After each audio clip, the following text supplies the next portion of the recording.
time. The bills include the Public-Private Partnership Bill, National Assembly Bill number 6 of 2021, the National Cohesion and Peace Building Bill, Senate Bill number 35 of 2018, the Kenya National Blood Transfusion Service Bill, National Assembly Bill number 6 of 2020,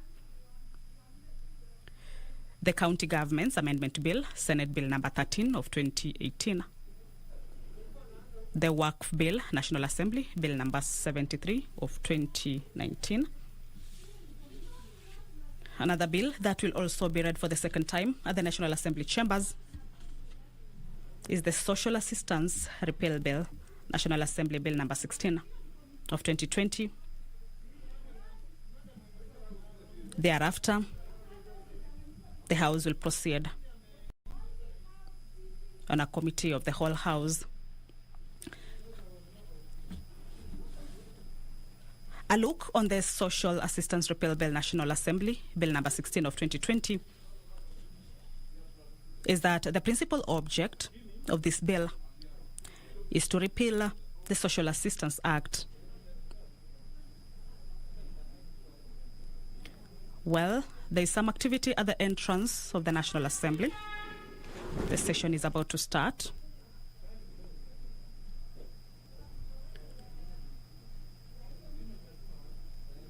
Meanwhile, all right, the Speaker of the National Assembly there, Honorable Justin Muturi, has just entered the chambers. I will hand you over to the live broadcasting. This broadcasting is brought to you by Parliamentary Broadcasting Unit in conjunction with the Kenya Broadcasting Corporation. My name is Kamche Menza. Good afternoon.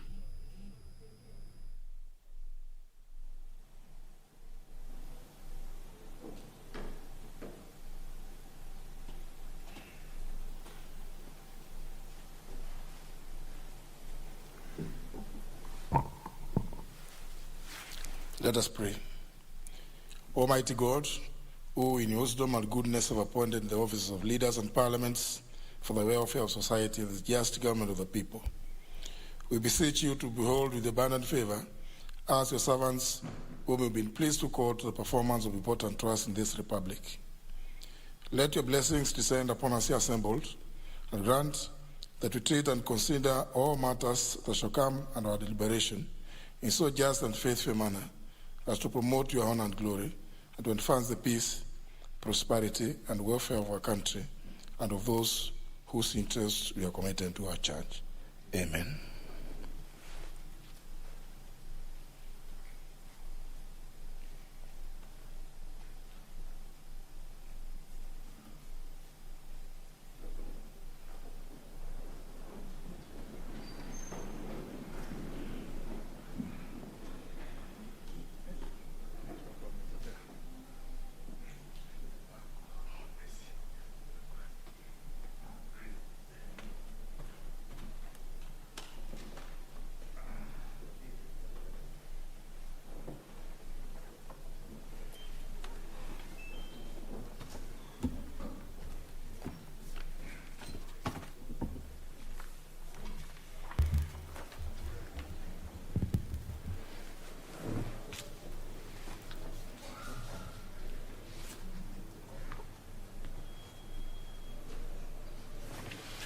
Start.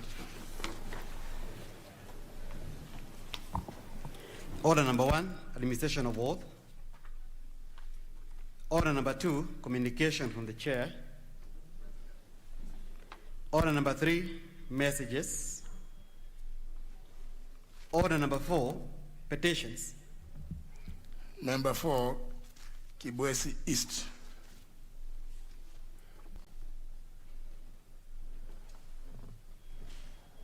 Thank you, Honorable Speaker, for giving me this opportunity to present public petition on behalf of my residents, my voters, Mr. Speaker, and this petition number 18 of 2021. The petition, Mr. Speaker, is regarding human-wildlife conflict in Kibwezi's constituency. Mr. Speaker, I, the undersigned, on behalf of the residents of Kibwezi's constituency, draw the attention of the House to the following. that the fourth schedule of the Constitution assigns the responsibility of protection of the environment and natural resources to the national government. That residents of Masongaleni, Thange, Mutito Wandei, and Ivingoni Zambani wards of Kibwezi's constituency continue to experience increased cases of attacks by elephants and other wild animals, resulting in loss of lives, loss of livestock, and destruction of crops and property, including water tanks and other means of livelihood in these areas.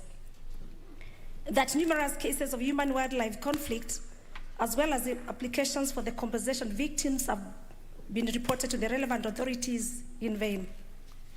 Mr. Speaker, that most parts of Kibwezi's constituency include schools bordering Savo East National Park, Savo West National Park, and Kulu Hills National Park remain unfenced, thus making it easier for wild animals to stray out into the people's farms and areas of residence. That learning in several schools in Kibwezi's constituency that border the aforementioned parks has been paralyzed, Mr. Speaker, at times for weeks on end due to invasion by wild animals, particularly the elephants. So, Speaker, that the Kenya Wildlife Service, KWS, wardens are evidently overwhelmed by the situation, resulting in delay in responding to distress calls from residents. That efforts by residents of Kibwezi's constituency to resolve the matter, including holding demonstrations against inaction by the Kenya Wildlife Service, have been futile. So, Speaker, number 8, that the matters raised in this petition are not pending in any court of law in Kenya.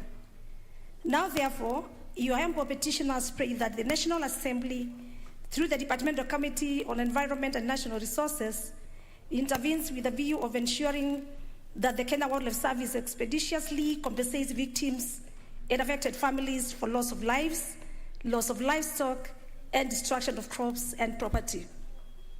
Prayer number 2, Mr. Speaker, that it recommends that the Kenya Wildlife Service expeditiously erects an electric fence in all areas in which schools are located in Masongaleni, Mtitiwandei, Thanke, and Ivingoni Zambani wards of Kibwezi's constituency, bordering Savo East National Park, Savo West National Park, and the Kulu Hills National Park to mitigate the conflict. Number 3, Mr. Speaker, that engages the Kenya Wildlife Service to ensure that perimeter fences are erected along the unfenced parts of Savo East National Park, Savo West National Park, and Kulu Hills National Park to ward off elephants and other wild animals that stray into human settlements. Number 4, Mr. Speaker, is that it intervenes through the relevant ministry to facilitate the Kenya Wildlife Service to increase the number of posts or camps in the area for efficient surveillance and quick response to distress calls whenever elephants stray into human settlements. And number 5, Mr. Speaker, makes any other recommendation that it deems fit in the circumstances of the petition. Your Speaker, your petitioners will have a play presented by Jesse Kambalu, the Member of Parliament for Kibwezi's constituency, on behalf of my voters on the 4th May 2021. I thank you, Mr. Speaker. Thank you. I will allow very few limited comments. Member for Yembe Central.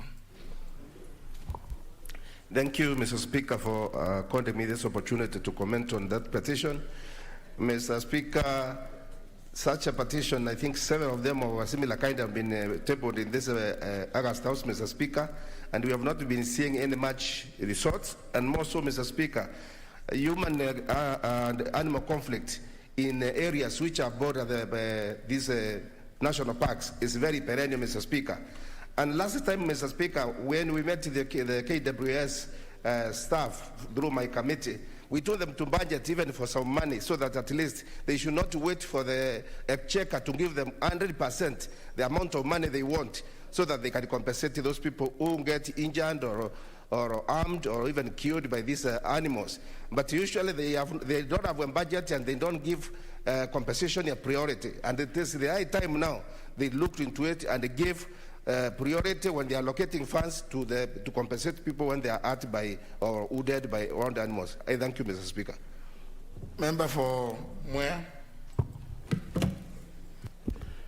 Thank you, Honorable Speaker. I support the member and actually feel for her if she has to receive complaints from her residents on destruction of wildlife, both live and probably even agricultural products, Mr. Speaker. The issue of animals, Mr. Speaker, while we appreciate what we get from them, and especially on the tourist side, I think the government needs to put in more effort to control and to reduce the human wildlife conflicts, Honorable Speaker. And it's not just the elephants and these other big animals, Honorable Speaker. We have people who are getting, we have conflicts, even from birds, Honorable Speaker. In my place in Mwea, Honorable Speaker, my residents are having to spend hours and hours looking after their farms because of querea birds that come in numbers. Whereas I know it's possible to put the fence, as suggested by the Honorable Member, which I fully support. I think the government also needs to look at a lasting solution on some of the other conflicts, like the birds, which I've just mentioned, Honorable Speaker. In Mwea alone, we lose 250 million every season through the querea birds. This is something that the government should put focus on and sort it out once and for all. If it's a question of benchmarking outside this country to see how they control their birds, they better do so, Honorable Speaker, because I'm told some of these birds come from Ethiopia, and I think I need to be sent there so that we can negotiate with the government of Ethiopia how to contain them, because we are really suffering, Honorable Speaker. I support this particular petition. Thank you, Honorable Speaker. Member for Makueni. Thank you, Mr. Speaker, and I raise to support the petition by the Honorable Jessica Mbelu, Member of Parliament for KBC East. Mr. Speaker, these animals are also close to Makueni constituency, and similar damage has been occasioned. In fact, on several occasions, people have been killed by elephants and even attacks by lions. Mr. Speaker, and I really support the idea of a fence being put there, but more important, Mr. Speaker, while the committee is considering this petition, the KWS and any other government department in charge of animals must now take this matter seriously, Mr. Speaker. We also have, when it comes to the compensation, there is a part the county government participates, and unfortunately that has been very slow. So, Mr. Speaker, I really want to support the petition, and more important, we have to refine the manner in which the compensation are being handled. I thank you, Mr. Speaker. Member for Taita Taveta. Asante Bwana Spika, hata mimi kunipatia fursa. Hata mimi nataka kuchukua fursa hii kumshukuru Mheshimiwa Jessica, na kwa kweli jambo hili la wanyamapori limekuwa kero.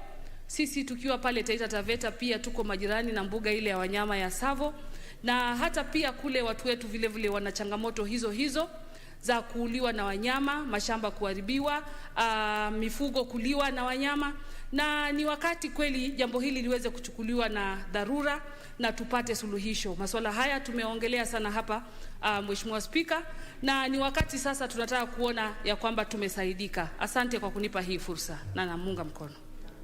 Member for Wundanyi. Asante Mheshimiwa Spika, nami nataka kuunga mkono maombi yaliyoletwa na wakazi wa Makueni.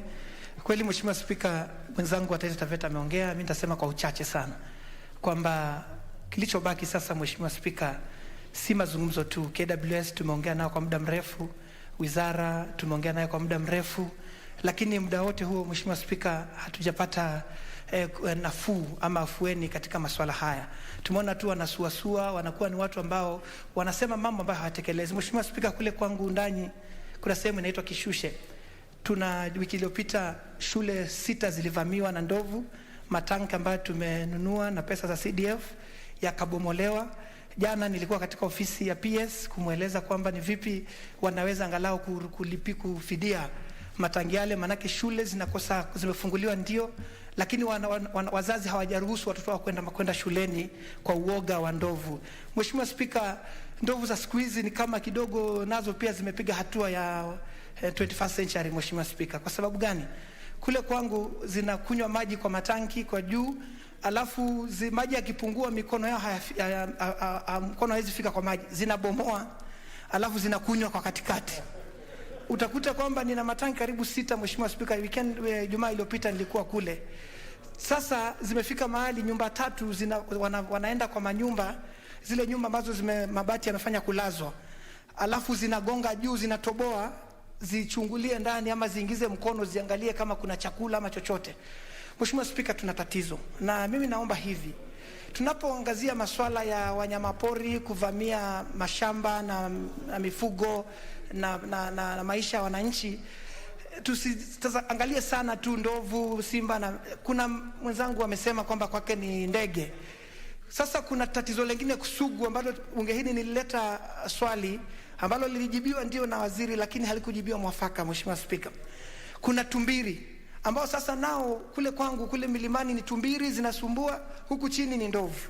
Sasa tunaomba tu bunge hili wizara ichukulie mambo haya kwa uzito, na mwisho kila mara wanasema hawana pesa ya kufidia. Mheshimiwa Spika, wakati SGR Mheshimiwa Spika ikijengwa, KWS ilifidiwa karibu bilioni 6.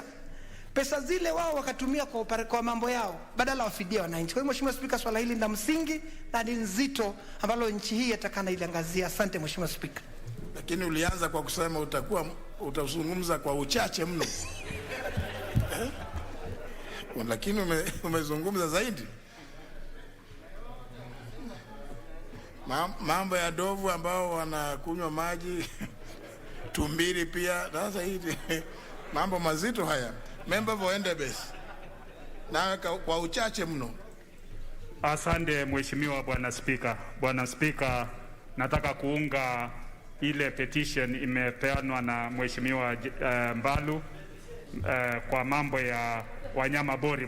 Bwana Spika, Bwana Spika, kule Endebess tuko na Mount Elgon Lodge na National Park, na hiyo Mount Elgon National Park unakuta kwamba wanyama pori wanakula mahindi na mimea zingine za wakaaji wa kule, na unapata kwamba pia kuna ile inaitwa ngiri pia inakula hizo mahindi, lakini kufidia inakuwa shida. Kwa hivyo ningependa kamati ya ile inahusika, Bwana Spika, wanapopitisha bajeti ya wizara ya wildlife ya wanyamapori, waangalie kwamba kuna item ya kuweza kufidia yale, kwa sababu hii bunge Bwana Spika 2016 mwaka 2016 ilipitisha sheria na katika hiyo sheria kuna fidia ya wewe kuumia kwa mambo ya ndovu ama ndovu kuumiza ama wanyamapori kuumiza chakula ya wananchi. Kwa hivyo ni mzuri waangalia katika hiyo bajeti kwamba wizara iko na budget pesa ambayo inaweza kufidia wakulima na wale wengine wanaumia. Nashukuru Bwana Spika, asante. Member for Kiminini. Thank you, Mr. Speaker. Mr. Speaker, I rise to support this petition. This is not the first time, Mr. Speaker, we are having this petition on the floor of the House. And this is the highest time the relevant committee, Mr. Speaker, should take it seriously. Mr. Speaker, on matters of human-wildlife conflict, it is something that has been there with us. And it's not just only on the parts of coast, Mr. Speaker, as Honorable my friend the MP for Endebess has said, even on the size of Trans Nzoia, Mr. Speaker, we have this KWS taking care, and you find the fence is destroyed. So one way of prevention, Mr. Speaker, at least is to ensure the fence is there before you go into other issues. Because even those people whose products have been destroyed, Mr. Speaker, compensation has been a problem. If they accept a liability, it takes forever. So we are calling upon the relevant committee, Mr. Speaker, to take this matter seriously so that as a lasting solution can be found for once and for all, Mr. Speaker. I thank you. Finally, member for Kajiado South. Thank you, Mr. Speaker. Mr. Speaker, I rise to support this petition from my good neighbor, the member for Kibwezi East. Kajiado South, in particular, borders all the national parks that are mentioned in the petition, and there have been very good, coexistence between this side of Kajiado County and Makueni County. But we are separated by these national parks, Mr. Speaker, and I think what needs to be done, I really support the prayers in the petition, but we need also to understand that wildlife is a national resource, and we earn a lot as a country for our GDP through tourism. But, Mr. Speaker, on one side we have the agriculturalists, on the other side we have the pastoralists. So these wildlife, they live in these community land or private land for that matter, because the land in the parks, they do not have the capacity to really carry out or to accommodate all the wild animals, Mr. Speaker. So what KWS should do, or government for that matter, Mr. Speaker, is to look for a way where we can all live in a symbiotic relationship, whereby we benefit from this wildlife and they also benefit from us, Mr. Speaker. Like, for instance, the issue of the schools. Government need to fence all the schools using even the solar system. They become electric to avoid such destruction of property, Mr. Speaker, as said by honorable members. As much as they do the fencing of the parks, they also need to leave pathways where those in the pastoral areas, Mr. Speaker, can access pasture and also watering points, Mr. Speaker. And also, Mr. Speaker, we have a very good coexistence between Kibwezi and Kajiado for that matter, even to access the markets like Kambo, Mr. Speaker. And so they need not to fence everywhere so that people from both sides can access either side, Mr. Speaker. The people of Kibwezi, they come to Loitoktok. The people of Loitoktok, they go to Kambo for the market, Mr. Speaker. I think those need to be taken into consideration. And finally, Mr. Speaker, KWS, when they are recruiting the rangers, the Kenya Wildlife Rangers, Mr. Speaker, they need to pay particular attention to these communities that live with this wildlife, Mr. Speaker, both on the side of Makueni, on the side of Kajiado, and other parts of the country where they have wildlife, Mr. Speaker, and give them priority, recruit their sons and daughters to be able to manage these wild animals, Mr. Speaker, and the communities will see the benefits, and therefore they will agree to live with these wild animals, Mr. Speaker. Since it is a petition, I don't want to say much, Mr. Speaker. I support it. Next order. The petition is referred to the Departmental Committee on Environment and Natural Resources to deal with as appropriate under Article 227. Standing order, sorry. Order number 5, papers. Leader Majority. Thank you, Honorable Speaker. I beg to lay the following papers on the table of the House today, Thursday, 13th of May, 2021, afternoon sitting. Legal notice number 55 regarding the public finance management, Biashara Kenya Fund, regulations of 2021.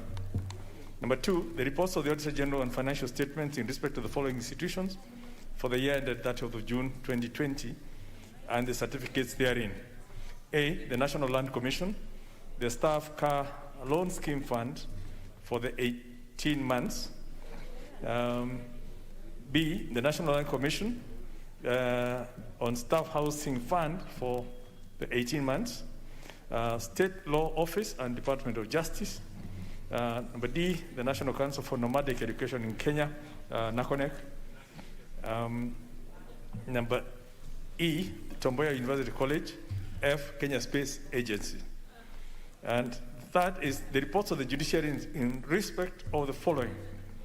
A, the Court of Appeal Practice Direction Civil Appeals and Applications 2015. Number B, the Court of Appeal of Kenya 2019 to 2020. C, the Court of Appeal Strategic Plan 2020 to 2024. Number D, the Court of Appeal Criminal Appeals and Applications Practice Directions 2020. And lastly, the Court of Appeal Registry Manual. Lastly, Mr. Speaker, is the report of the Central Bank of Kenya in respect of the following: the 22nd biannual report of the Monetary Policy Committee for April 2019. Thank you, Honourable Speaker. The Chairman, Select Committee on Delegated Legislation.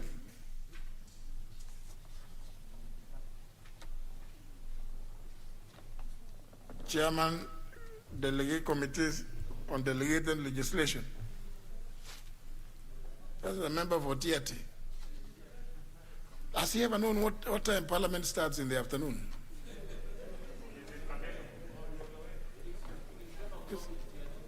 Because in the morning he was here. The other day he wasn't called. When he was called, he wasn't in. He later came loitering around, I don't know, at 4 p.m. The Vice Chair? Vice Chair.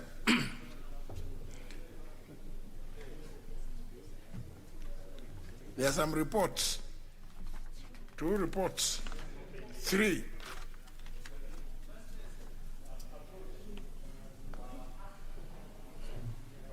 No, let me give him.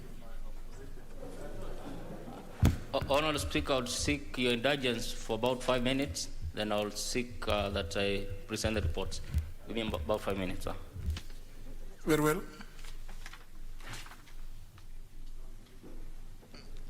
We'll then go to the next order. We'll come back to order number 5. Next order. Order number 6, notices of motion. The chairperson or chairman, Departmental Committee on Environment and Natural Resources, the Honorable Kareke Mbiuki.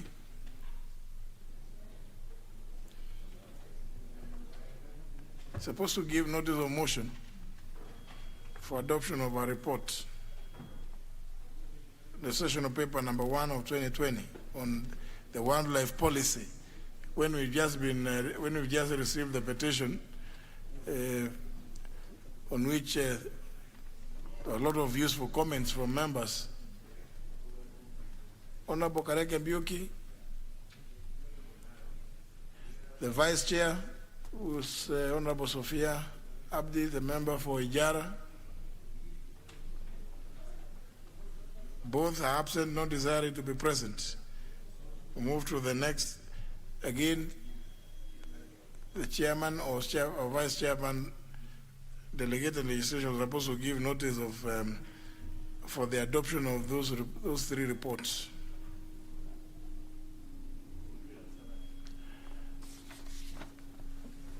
We'll move to the next order. Order number 7, questions and statements. First segment, questions. The first question is by the member for Mumias East, the Honorable Benjamin Jomo Ashiali. Thank you, Honorable Speaker. Pursuant to the provisions of Standing Order number 42A-5, I rise to ask question number 131 of 2021 to the Cabinet Secretary for Petroleum and Mining. 1. Could the Cabinet Secretary explain the cause of the constant increase in the price of petroleum products in the country? Roman 2, could the Cabinet Secretary provide the justification for the said increase, given that the retail petroleum products in other neighboring countries, including the landlocked ones, are cheaper compared to the prices in Kenya?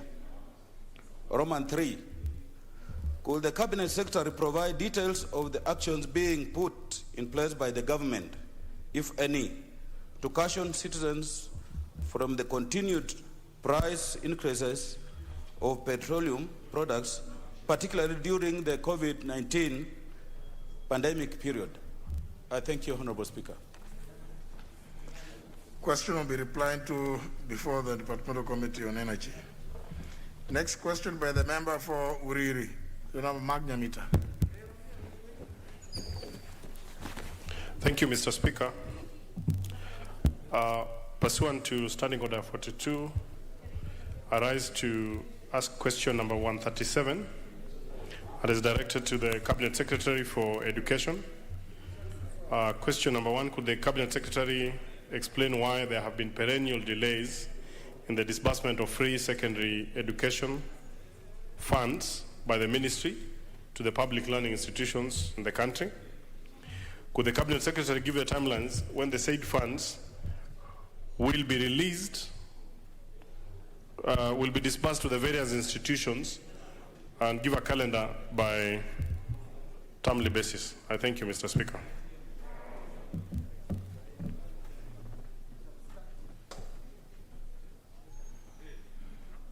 I think you have added something which is not on the question. The one of the counties is not on the question. But nevertheless, the question will be replied to before the Departmental Committee on Education and Research. Next question is by the member for Kitui County, the Honorable Dr. Irene Kasalo. Member did write to request that the question be deferred indefinitely. The request was acceded to.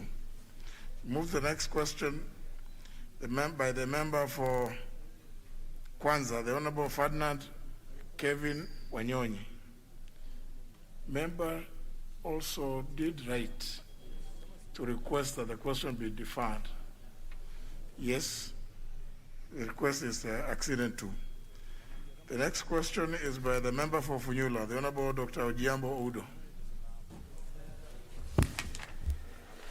Thank you, Honorable Speaker. I stand to ask question 168 of 2021, directed to the Judicial Service Commission.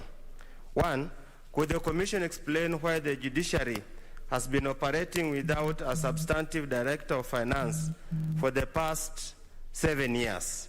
2, could the Commission explain why the process of recruitment for the said position, which began 7 years ago, is yet to be completed? 3, could the Commission also provide an update on the implementation status of all the Commission undertakings regarding the said recruitment, in view of the various concerns of the Departmental Committee on Justice and Legal Affairs Committee, the Budget and Appropriation Committee, and the Public Accounts Committee of the National Assembly regarding immediate filling of the said position? Thank you, Honorable Speaker. The question will be replied to before the Departmental Committee on Justice and Legal Affairs. The last question is by the member for Sirisia, the Honorable Major Retired John Waluke, who has requested that the question be asked on his behalf by the Honorable Kaunya, Oku Kaunya. The Honorable Oku Kaunya, put your intervention.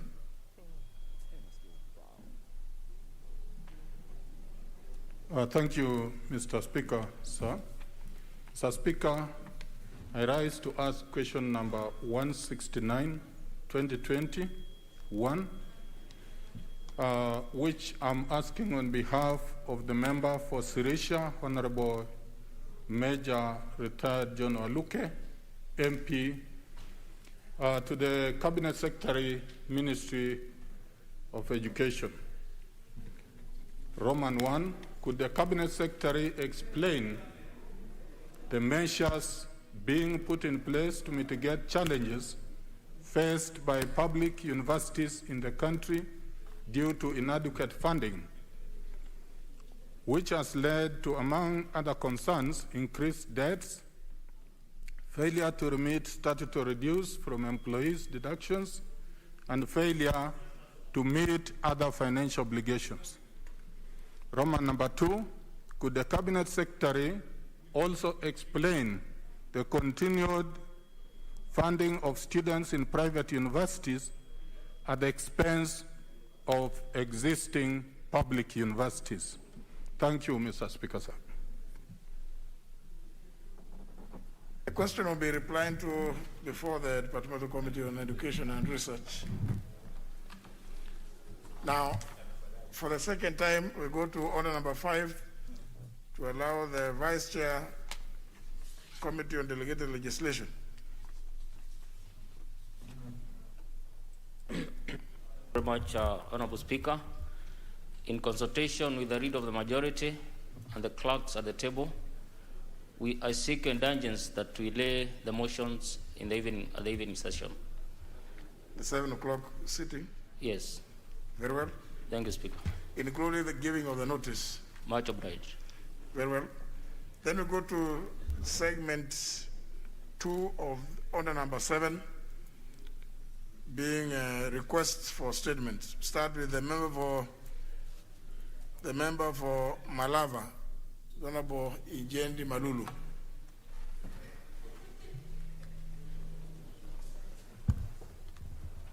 Thank you, Mr. Speaker.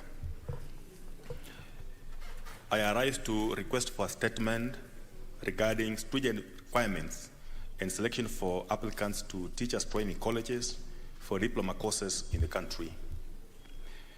Honorable Speaker, pursuant to Standing Order 44.2c, I wish to request for a statement from the chairperson of the Departmental Committee on Education and Research regarding requirements and selection of students for intakes to the teachers training colleges for diploma courses in the country. Honorable Speaker, it is of great concern that applicants who wish to join teachers training colleges for diploma courses in the country are facing a myriad of challenges in regard to mandatory requirements, and in particular, the minimum mean grade of C-plane in KCSE. Further, a score of C-plane in each of the following subjects, namely English, Kiswahili, mathematics, and any one subject in humanities and the sciences, is required during the selection and intakes. In addition, Mr. Speaker, the applicants are required to produce evidence of adherence to positive moral values and the police clearance, among others. Honorable Speaker, due to these stringent requirements, many Kenyans could not qualify for the intakes, notwithstanding the ministry having re-advertised for the pre-service teacher training college intakes for the year 2021, for the diploma in primary teacher education 2021, and diploma for the early childhood teacher education 2021. Honorable Speaker, it is against this background that I seek a statement from the chairperson of the Departmental Committee on Education and Research on the following. 1, could the relevant ministry explain whether there are any policies in place that guide and address matters regarding intakes of applicants to TTCs in the country for diploma courses, considering the huge demand by so many school leavers to join, and how it is operationalized? And if not, what measures are the ministry putting in place to ensure that policies are established to address fairness and equity during TTC intakes? Number 2, what action is the relevant ministry undertaking to address the disadvantaged applicants, considering that the average mean scores of many Kenyans across the country, having scored an average of KCSE mean score of C-plane, but having one of the following subjects, namely English, Kiswahili, mathematics, and any one subject in humanities and sciences below the required score of C-plane. Number 3, further, what action is the relevant ministry undertaking to address the disadvantaged applicants who scored below the average mean grade of C-plane, but having one or even more of the following subjects, namely English, Kiswahili, mathematics, and any one subject in humanities and sciences above the required score of C-plane? Thank you, Mr. Speaker. The chairperson, Departmental Committee on Education and Research, the Honorable Florence Mutua. Vice Chair, yes, Honorable Ngujiri. We undertake to get back to Mheshimiwa with a response in 2 weeks. Very well. 2 weeks indeed. The next request is by the member for Ikolomani, the Honorable Shinali. Thank you, Mr. Speaker. First of all, Speaker, I would like to thank you for allowing me to join my people during voting time. You gave me time and I joined my people in Ikolomani, Mr. Speaker. I appreciate. Honorable Speaker, pursuant to Standing Order 44-2C, I seek to request for a statement from Chairperson of the Departmental Committee on Environment and Natural Resources regarding 5 miners who lost lives in Bishangala village, Ikolomani constituency. Honorable Speaker, since independence, several mining shafts that were used were left active for exploitation in Liranda corridor in the western region of the country. These mining shafts are mainly found in Lurambe, Shinyalu, Ikolomani, and Wisero constituencies. There are over 85,000 Adsino miners in the said region without access to technological capacity on mining matters, forcing them to use unrefined, risk, hazardous, and crude methods to extract gold. This exposes them to risks and hazards, leading to loss of lives and serious body injuries. Please, Sergeant at Arms, the member here is not properly addressed. Show him the door.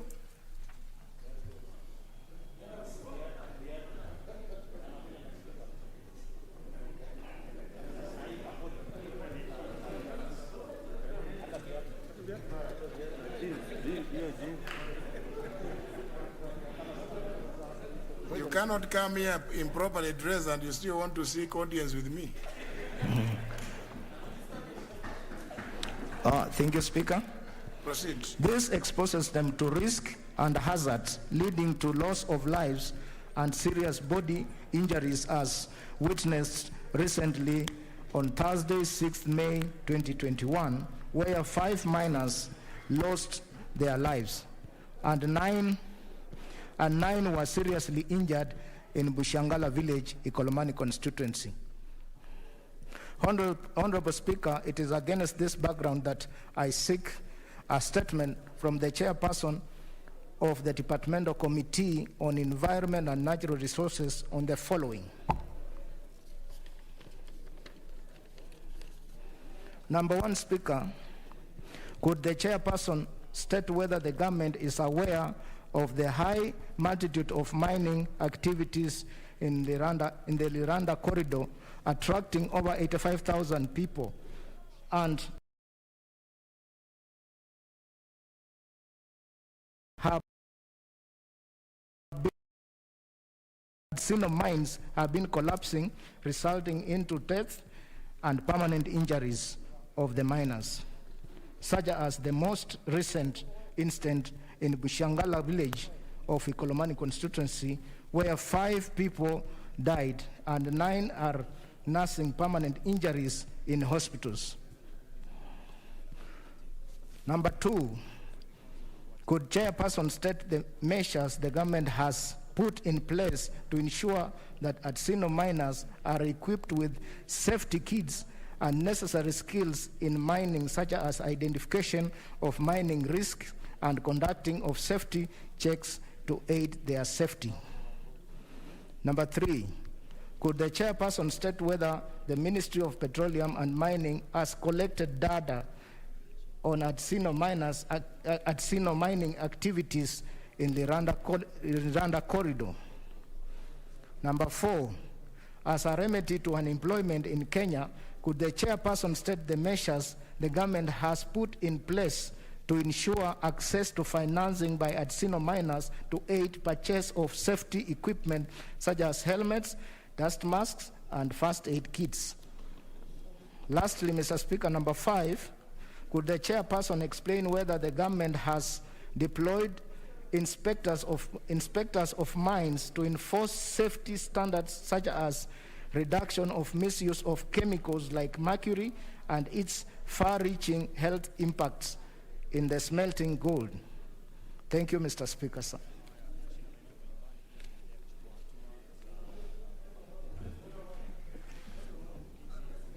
Just a minute.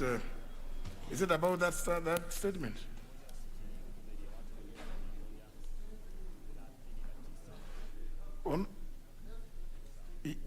A stranger. Very well, Honorable Mbadi. Who is a stranger?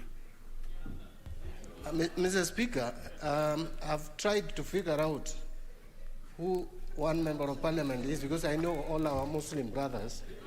But as a member of parliament, there's someone, I don't know whether it's a member of parliament, who is dressed, it's called who? No, honestly, Mr. Speaker, we need to confirm who this member of parliament is, who is dressed in Muslim, and I don't think he's one of our Muslim brothers. The member of parliament sitting behind Honorable Chachuganya. This is Njomo. No, I give up, Mr. Speaker. No, what? But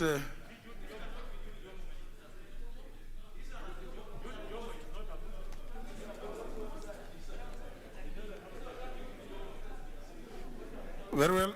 Who is the gentleman in? Can you rise in your place and explain who you are?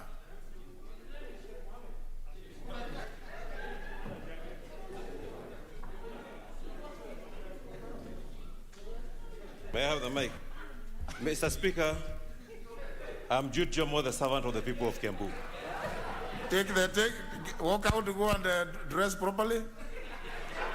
Just walk out. Sergeant at arms, show him the door, go out and dress properly. It doesn't matter whose servant you are.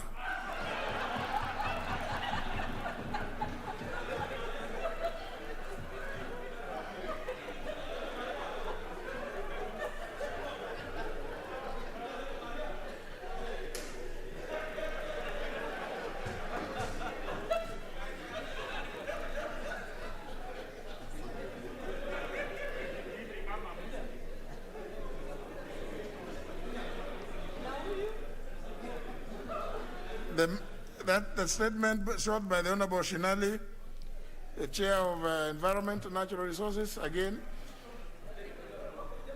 as earlier on noted, is absent. The request will be channeled through, it will be delivered to that committee through the Office of the Leader Majority. Next request is by the member for Igembe South, Honorable John Paul Mwirigi.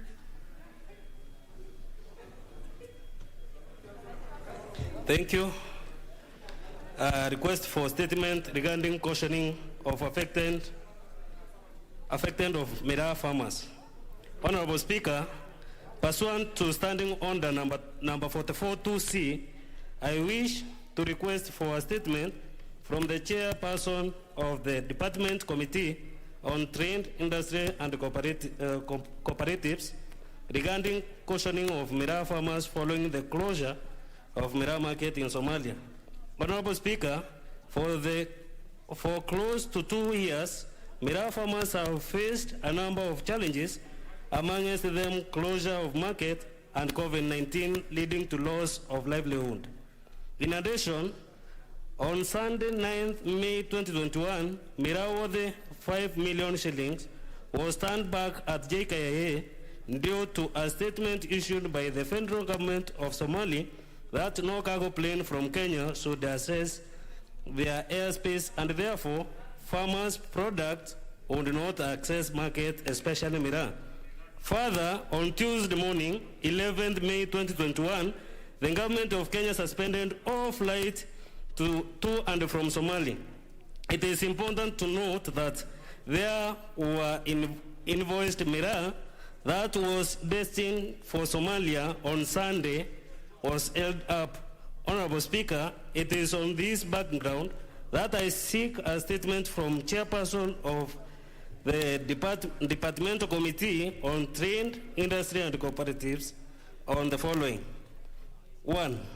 Could the Chairperson explain why farmers could not be informed earlier enough on closure of the airspace by by the federal government of Somalia. Are there any plan, number 2, are there any plan to compensate the farmers for the loss incurred, noting that students are going back to school and this has been their parents' main source of income and general livelihood? Number 3, could the chairperson explain what measures are in place to open more market access by Mira farmers in the region, particularly the Horn of Africa? Number 4, could the government explain what led to the suspension of flight, especially cargo flight, that Mira farmers rely on, and when are the flights expected to resume? I thank you, Mr. Speaker. But part 1 of your question, either part 1 or part 2, you're asking, could the farmers not be informed, why could they be not informed in advance about the closure by Somalia? So who was to inform them? Mr. Speaker, I understand any instruction issued by other government, our government is aware. So that's why I'm requesting, why was the farmers not informed early enough? But when it is announced, see, that announcement is the one that is deemed to be given to everybody, Mr. Speaker, including the Mira farmers. Mr. Speaker, on Friday, the government of Somalia announced that they have received diplomatic relations with Kenya, meaning that all business was to resume as usual. So the farmers on Saturday harvested their crop. But on Sunday, when they transported their crop to market, that is when they made that communication. Sorry to the farmers. Where is the chair of trade? Honorable Adan Haj.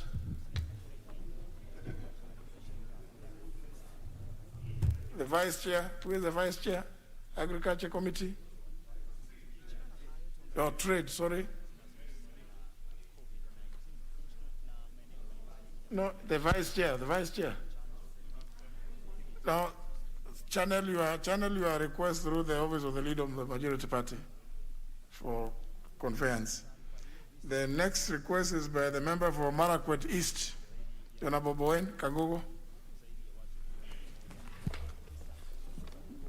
Thank you, Honorable Speaker. Mr. Speaker, pursuant to Standing Order 44-2C, I seek to request a statement from the chairperson of the Departmental Committee of Transport, Public Works, and Housing regarding the traffic control in the Nairobi City. Honorable Speaker, we appreciate the construction of the overpass from Mlolongo to Westlands. However, Mr. Speaker, since the work started, Mr. Speaker, the Chinese construction company has ignored the road users of Mombasa Road, Mr. Speaker, causing a serious inconvenience to the road users, Mr. Speaker. The traffic congestion, Mr. Speaker, along Mombasa Road starts as early as 5 a.m. in the morning, and it goes all throughout the day to the evening, Mr. Speaker. Mr. Speaker, this has caused a lot of adverse effects, such as people missing their official reporting time to the offices. Some of the employees, Mr. Speaker, they have been dismissed from their works because of reporting late. Mr. Speaker, air passengers also, they have missed their flights. People have missed their business meetings. And Mr. Speaker, even it has caused some deaths because the ambulances which are carrying sick people along Mombasa Road, Mr. Speaker, they are not able to maneuver the heavy traffic to deliver patients to hospital on time. And in addition, Mr. Speaker, all the cost which is associated with the traffic jam. Honorable Speaker, it's against this background that I seek a statement from the chair of the Departmental Committee of Transport, Public Works and Housing on the following one. Mr. Speaker, the measures put in place to ensure smooth flow of traffic in the city despite the ongoing construction, and what is the role of the traffic police department in regard to the traffic flow? Number two, Mr. Speaker, when will the contractors provide a safe and alternative access road in order to reduce the traffic, Mr. Speaker, within the said route of Mombasa Road? And number three, Mr. Speaker, what are the plans in place by the contractor to ensure the diversion sections of the road under constructions are repaired to ease flow of traffic? Thank you, Honorable Speaker. Is the chair of the Committee on Transport in the House to deal with the issue of the traffic jam?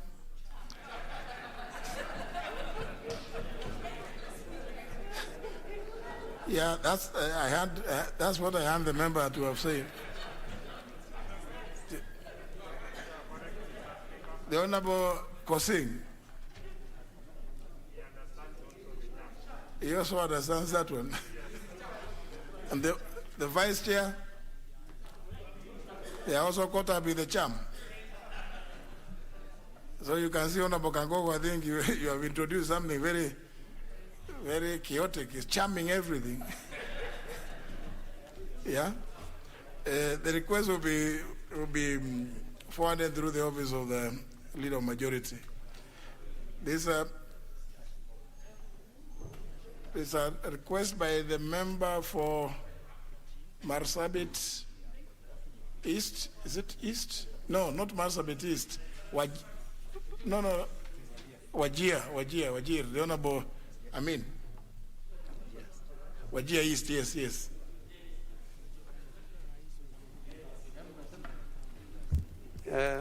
Thank you, Honorable Speaker.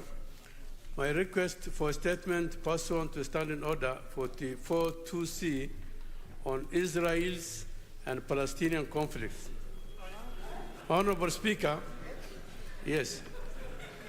Honorable Speaker, pursuant to Standing Order 42C, I wish to request for a statement from the Chairperson of the Departmental Committee on Defense and Foreign Relations regarding the conflict between Israel and Palestinians. Honorable Speaker, on June 2020, Kenya was elected as a non-permanent member of the United Nations Security Council. The Security Council has a primary responsibility under the United Nations Charter for the maintenance of international peace and security, and also to determine when and where UN peace operations will be deployed. Therefore, Kenya has an obligation to broker peace in the conflict-stricken region.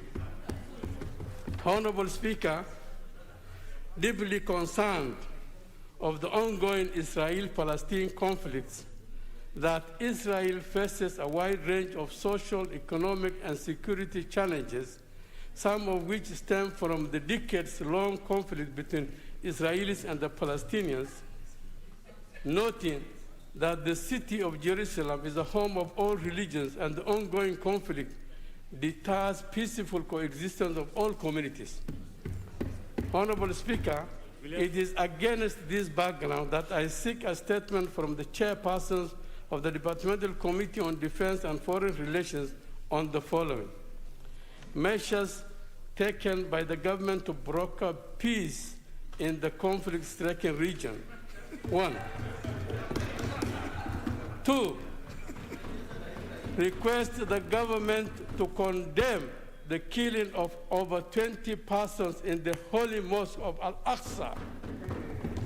I thank you, Honorable Speaker, for Rashid Amin, MP Wajir East constituency. Thank you. The Chair defends Honorable Kato.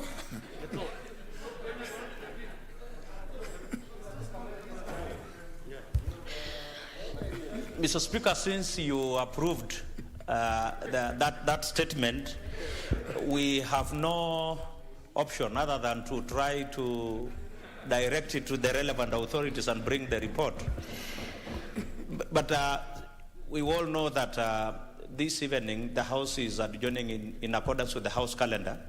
So once it resumes, give us 2 weeks and we see whether we can get satisfactory reply. Yeah.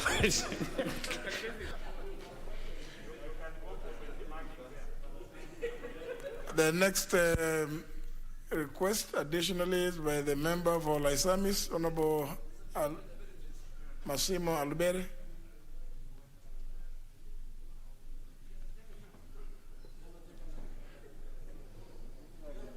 This one.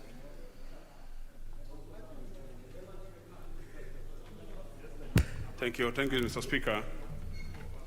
Honorable Speaker, pursuant to Standing Order 84, I wish to make a personal statement regarding a threat to my personal life.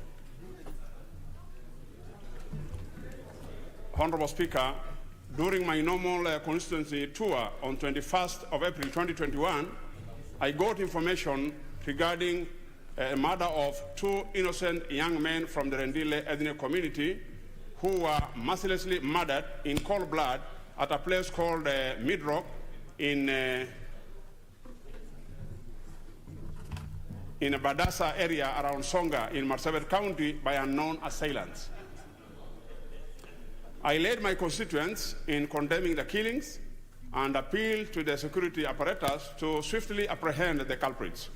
However, Mr. Speaker, on April 24, 2021, at around 1600 hours, I noticed that my vehicle and my whereabouts was being trailed by two police Land Cruisers of registration number GKB 554J and GKB 283T, all carrying armed police officers dressed in civilian clothes.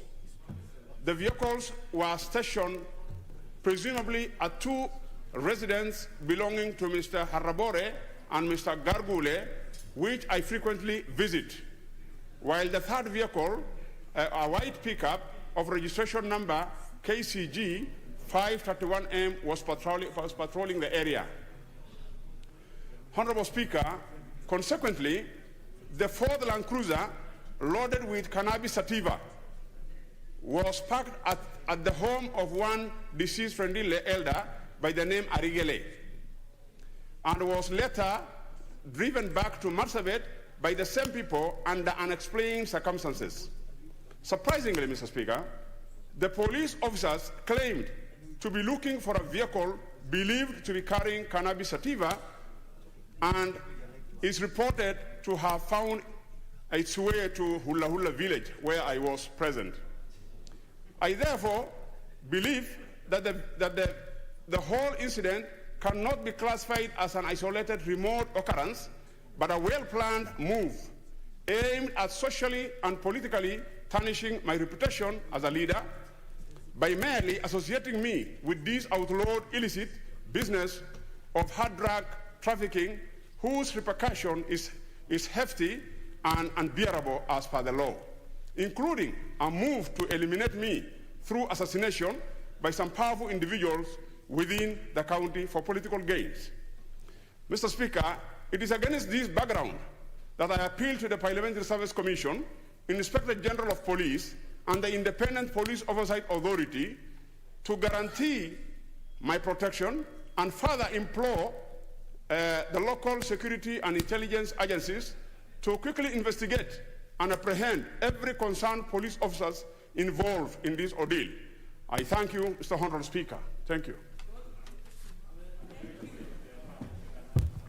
Well, that was a personal statement, understanding under 84. The next segment is responses. Responses to statements, to requests. First, by the Chair of the Departmental Committee on Administration and National Security. You have a number of responses. Honorable Mwadi.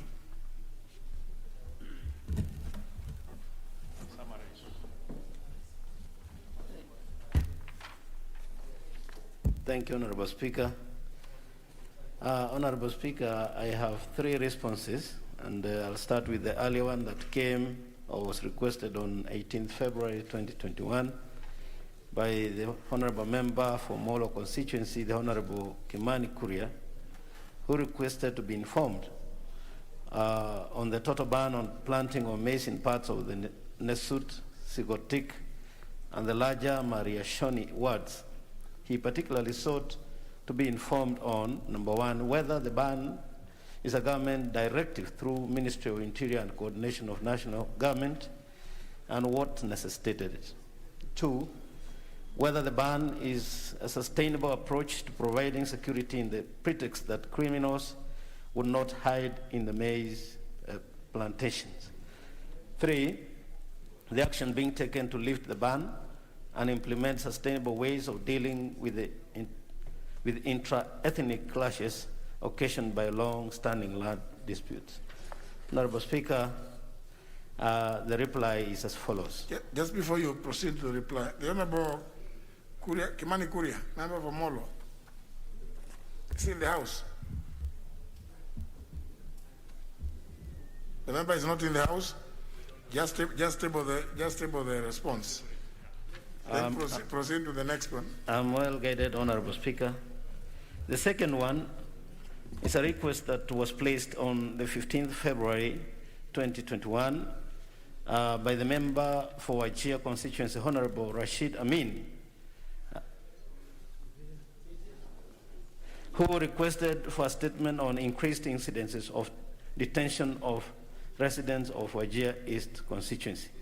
The honorable member particularly sought to be informed on A, why 8 individuals have been detained for the last 6 months with no charges being preferred against them.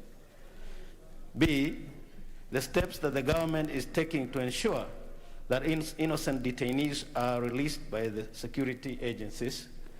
And C, the specific action being taken against security personnel involved in indefinite detention of innocent citizens. So if the member is present, Honorable Speaker, I can proceed. Yeah, the member is. Thank you. Is the one asking about Jerusalem? Thank you, Honorable Speaker. Then the reply is as follows. Honorable Speaker, the government is not aware of the detention of 8 individuals by security agencies in Wajir for 6 months without being arraigned before court.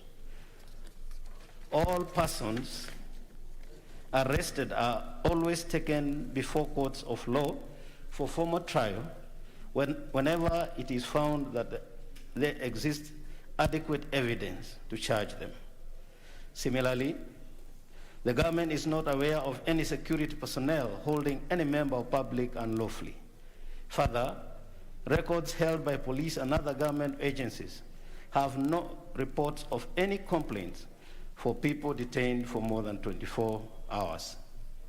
I thank you, Honorable Speaker. That's the reply. Honorable Amin. Honorable Speaker, I'm indeed perturbed by the remarks and the statement given by the newly appointed chair of the Security Committee.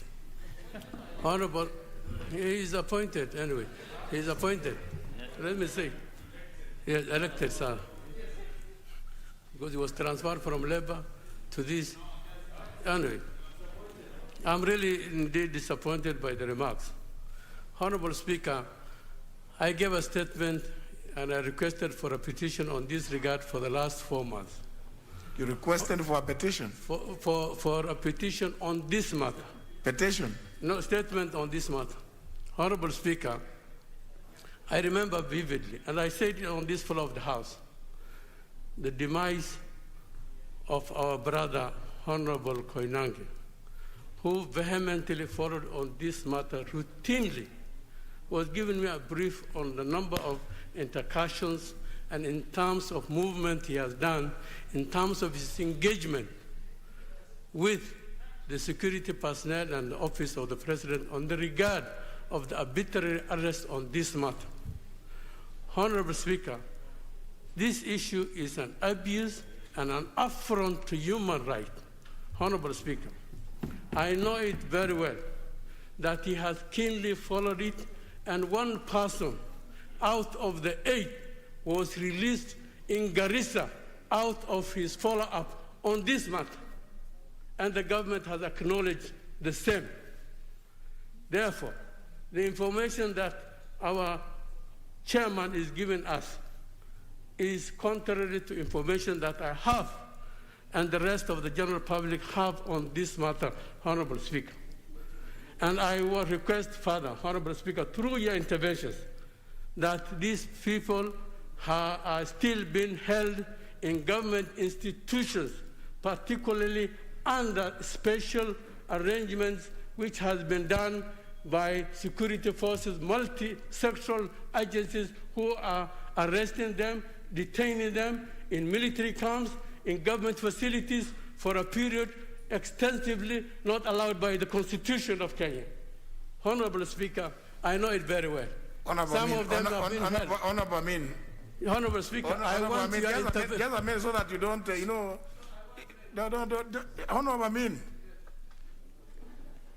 because of what you are saying, even if we turn the chairman to respond, I'm sure he will not be in a position to. And so that, because what you are saying is it's a matter that affects, is a breach of human rights. Yeah? It's an affront to the Constitution.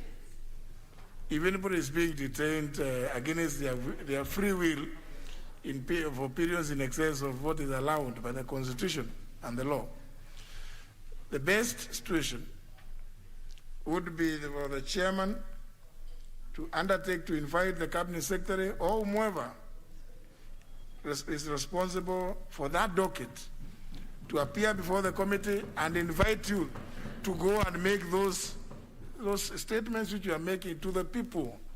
So because those are the people who are likely to now, you are going to engage them because you are saying they are detained in certain government institutions. Maybe you will be able to tell them, so-and-so is detained in this place. The other one is detained in this one. You have said another one was released in Garissa. Now, those people responsible would be in a position to engage you because it's a serious matter. So there's no point of you, because I can see the amount of anger in you. It's, and you have a right. You have a right to feel angry. But the chairman has just read a statement which came from the ministry. This is the inadequacy of this system. You can ask the people who have experience of the former system, even though many of you perhaps now may not differentiate about the advantages of that other system. Because were he the minister, what you are saying, you would have no option. And the speaker would now be in a position to order him to work out with you and go and produce those people. But now, even if the chairman has just merely read a statement which has been given to him. Oh no, I mean, unless you just want to for bonga points. No, just 1 minute. Yes? Honorable Speaker, I thank you for your wisdom and your intervention on this matter and acknowledging the seriousness under which these circumstances has bedeviled us for quite a long time. Thank you very much for your intervention, and the decision and the direction you have given is convincing in half. Thank you very much. I'm truly grateful. Thank you. Honorable Mwadi, what's the chairman? Yeah, thank you, Honorable Speaker, for the guidance, and I think that's the best way to go. And I was going to really sympathize with the situation because it looks, the way you're explaining, the situation looks quite dire. But again, the direction of having to invite the Cabinet Secretary, Honorable Speaker, to shed more light, and including yourself, Honorable Member, that you will come with the names, because I'm only reading about individuals. And then now one of the individuals has been released. We don't know who it is. So I think you also come with details so that we're able to engage the CS to the details that will satisfy you. Very well. The next response, Honorable Mwadi. Honorable Speaker, this is the third statement which was sought for on 11th March 2021 by the Honorable Member of Parliament for Samburu North constituency, the Honorable Alois Lentoimaga, who requested for a statement regarding the killing of Mr. Moses Murson Lekairab, a Chief Inspector and Deputy Commander, Rapid Deployment Unit Kapendo, and his driver, PC Benson Kaburu, at the Amaya Bridge in Samburu County. Is the Honorable Alois Lentoimaga, member for Samburu North, in the House? Just table the report. Yeah, he had actually requested for this to be deferred today so that he can be present. So I think probably he's still caught up. But I'm well guided that I'll be tabling. Just table it, he can raise the issues. Thank you, Honorable Speaker. Yeah. Leader Majority. Honorable Speaker, pursuant to the provisions of Standing Order number 44, subsection 2, subsection A, I rise to give the following statement on behalf of the House Business Committee, which met on Tuesday, the 11th of May, 2021, to prioritize business for consideration. Honorable Speaker, members will recall that on Tuesday, 4th of May, the House adopted a resolution to amend the 2021 calendar, which had the effect of shortening the May recess by 1 week, owing to the urgent business we were considering. And as such, the House is now scheduled to proceed for its recess this evening from tomorrow, Friday, May the 14th, 2021, and resume its regular sittings on Tuesday, the 8th of June, 2021. Honorable members may also wish to note that the vetting for the nominee for the key position of the Chief Justice of the Republic of Kenya, the Honorable Lady Justice Martha Koome, is in progress. Indeed, Mr. Speaker, I'm told the committee is in the process of writing the report, having vetted this morning, and there are certain statutory timelines associated with the conclusion of that process. Therefore, the House may be recalled in accordance with the provisions of Standing Order number 29 for a special sitting at the appropriate time to consider the report of the Departmental Committee on Justice and Legal Affairs on the vetting of the nominee for appointment as Chief Justice and any other urgent business that may arise during this recess period. Mr. Speaker, there are currently no questions that are scheduled for response by Cabinet Secretaries in the coming week. Therefore, the departmental committees will mainly focus on consideration of the budget estimates for the financial year 2021-2022. Honorable Speaker, the House Business Committee will convene on Monday, the 7th of June, 2021, to schedule business for the week of resumption of the House. I now wish to lay this statement on the table of the House. Thank you.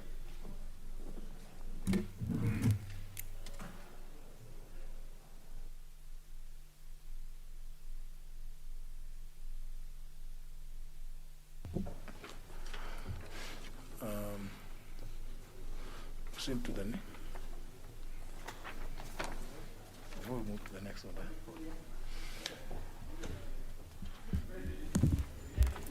Honourable members,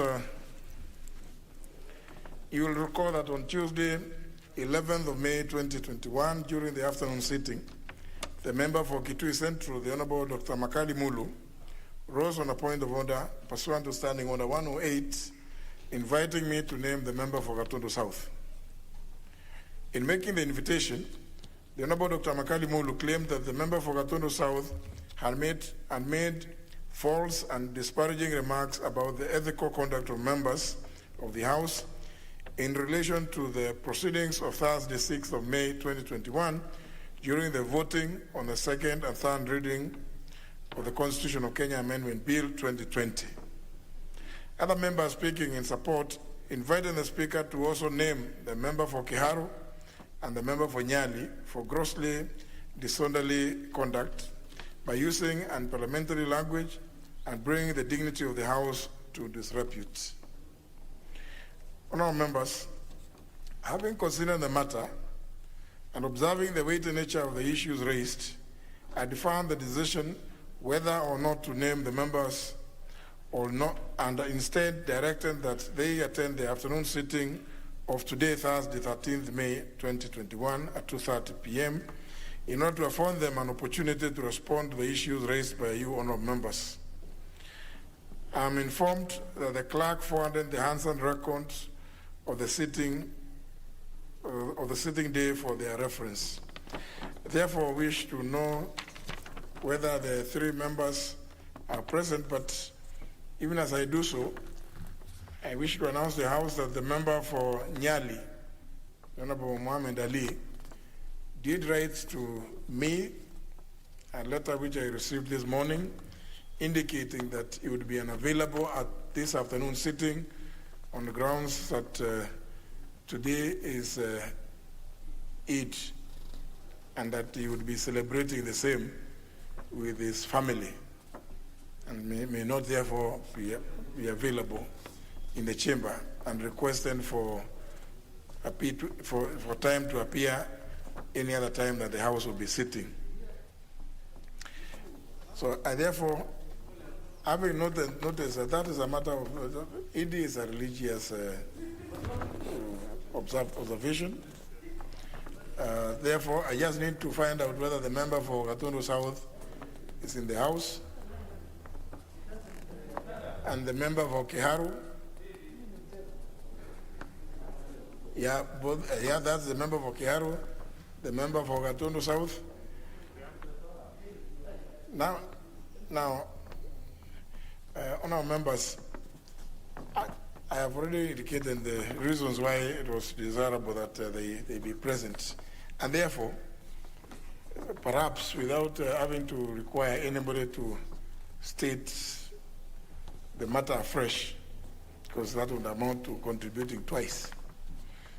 I would request that give a chance to the member for Gatundu South to make his statement. Thank you, Mr. Speaker. The Speaker, indeed, I got a copy of the request that I availed myself, and I also got a copy of the Hansard.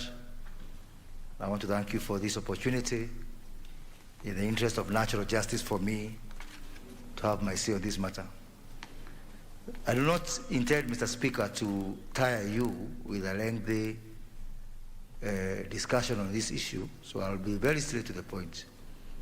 But first, I'll have two preliminary observations, Mr. Speaker. One, touching on from what I got from the broadcast, is your own remarks when you asked that I explain myself. Mr. Speaker, with all due respect, and I have a lot of respect for you, as a leader of this House, as a leader of this nation, and as someone I've known for a long time, I have nothing but the utmost respect for you. But Mr. Speaker, I do find the remarks you made about me to be condescending and disparaging and were hurtful. Mr. Speaker, protect me from livestock. Honorable Kuria, there's no livestock in the chamber. No, well, I hear about cows. So, Mr. Speaker, I thought that the purpose of this opportunity is to give me an opportunity to explain myself. Proceed. Yes. And Mr. Speaker, you really did actually even invite the people of Gatundu South to invoke Article 103 of the Constitution, which I find to be not in good taste, Mr. Speaker. So, Mr. Speaker, I thought that the people of Gatundu South do get an opportunity to vote me in or out every 5 years. They may vote me in, they may vote out. You have this experience, Mr. Speaker, you having been voted out twice. So people do get an opportunity to use the power that they have. And so therefore, Mr. Speaker, I do want to, even as I make my statement, to express my reservation about what I consider to be condescending and disparaging remarks about me from yourself, which I do think, although I want to believe that they were not made in bad faith. Second observation, Mr. Speaker, is that in your own direction on that particular day, you noted that the Honorable Caleb Kositani, on an issue that was raised by the Honorable Christiana Swamalo, made remarks on media out there, on television. But you actually proceeded to ask that I make a statement for remarks made in another media. The social media and the traditional mass media are one and the same. So, Mr. Speaker, I do find your direction to be inconsistent and to be selective. And again, I want to believe that that error of judgment was not made in bad faith. Mr. Speaker, now as I proceed, Mr. Speaker. Honourable members, you know, the honourable member for Gatundu South is at liberty to say what he is saying. Remember, he is referring to what I said. So don't get, you know, this is a simple, he says very simple things. Is referring to members as cows? Honourable Gladys Wanga, what is your point of order?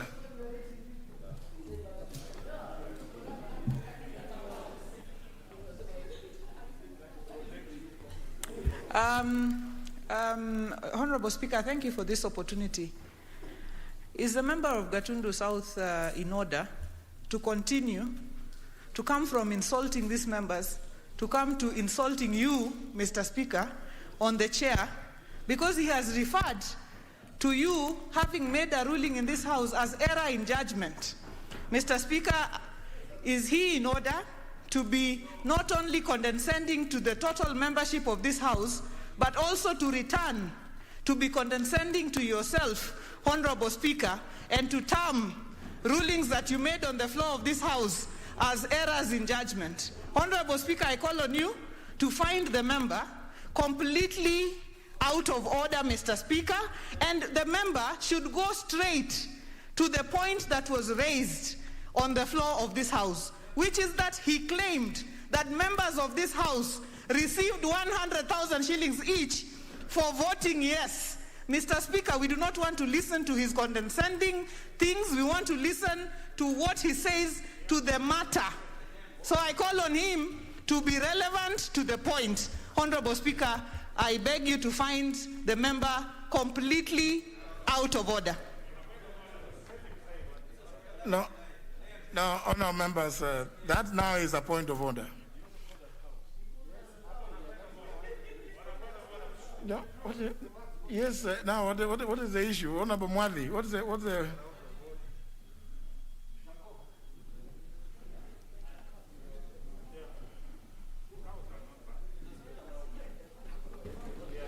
Thank you, Honorable Speaker. And I want to state from the onset that I'm usually very patient. But my patience has went off when I heard the Honorable Member referring to members as cows, unless he was talking about anything else. Because he's asking that you protect him from cows. So, Honorable Speaker, we need to know who are cows. Are they cows out there, or is this referring to us as cows? Is he in order? So on those two, Honorable Kuria, first of all, did you refer to the members as cows?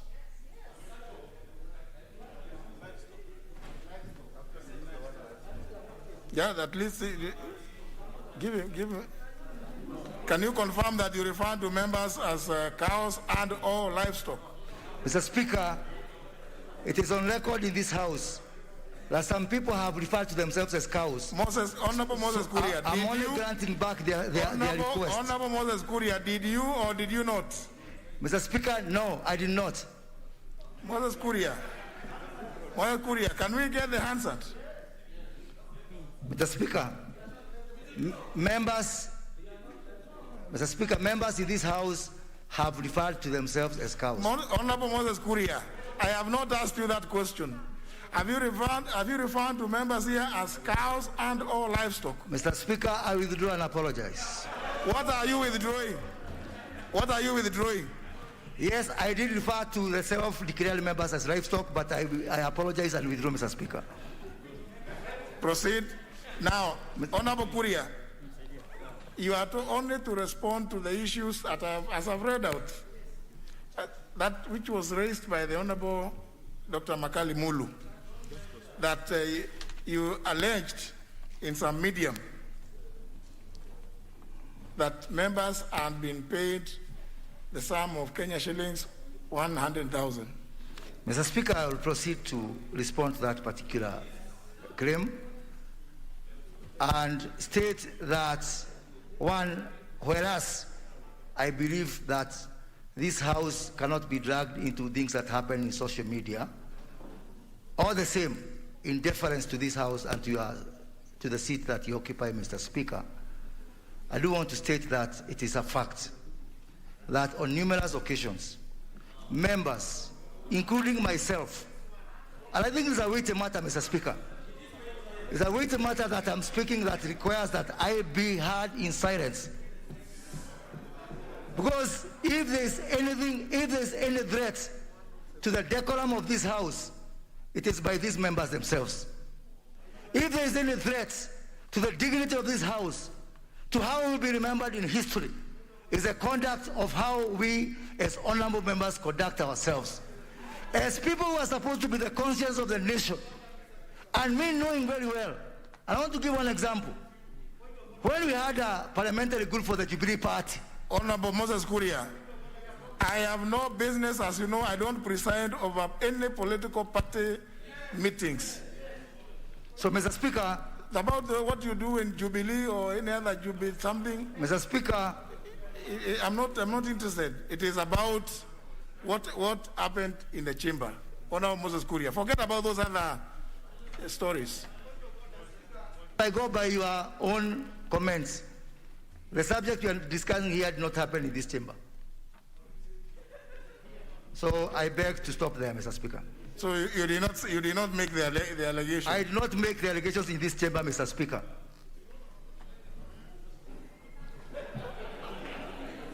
The Honorable Moses Kuria is entitled to make that kind of statement. Honorable Dede Nyoro. Thank you very much, Mr. Speaker.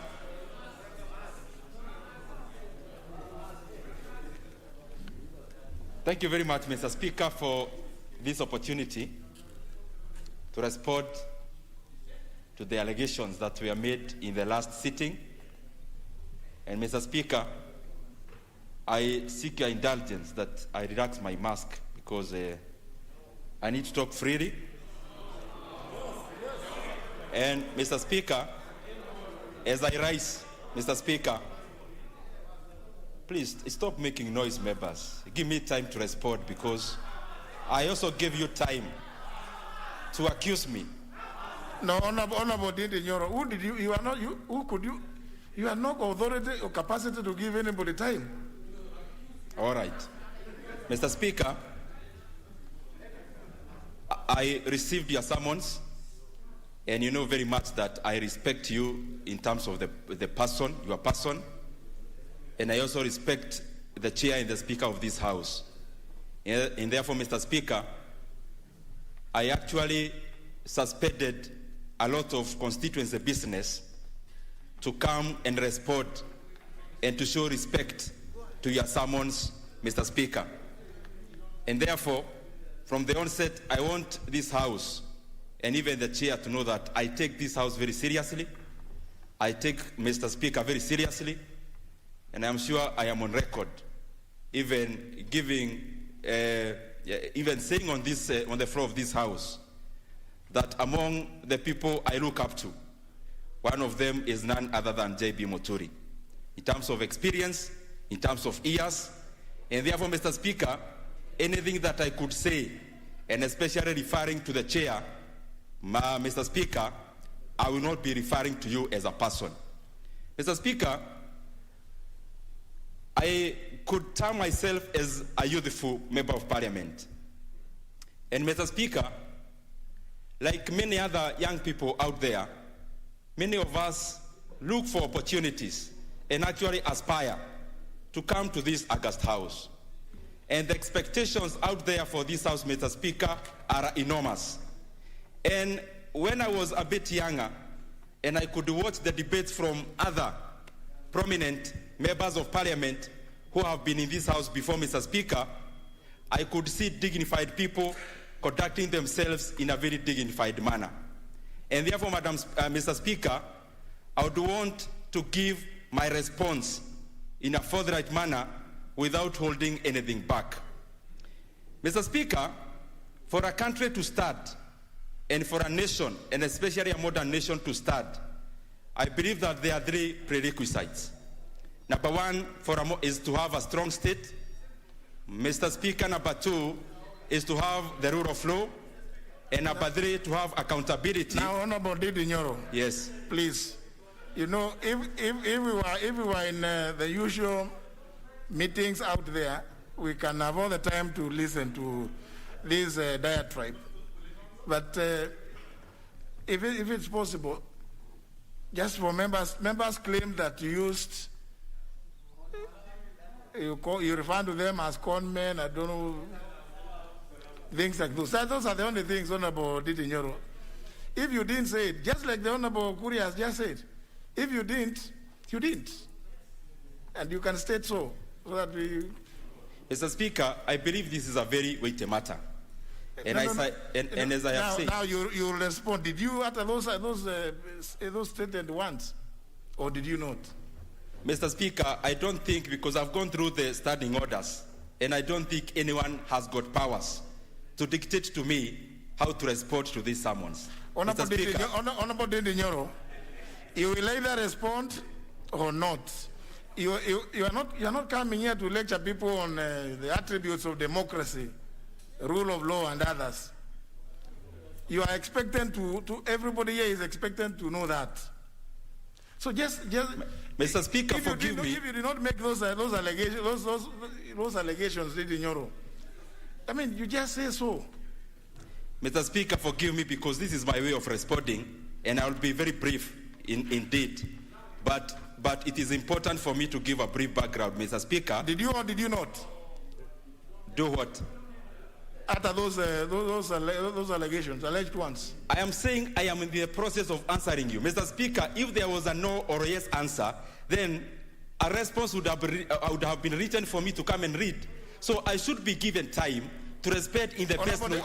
Honorable Didi Nyoro, I will order that you resume your seats. I will not allow you to come here and tell people stories which have no bearing. It is irrelevant, tediously so. Yeah? It is irrelevant. You either Honorable Didi Nyoro, you either said utter those ones or you did not.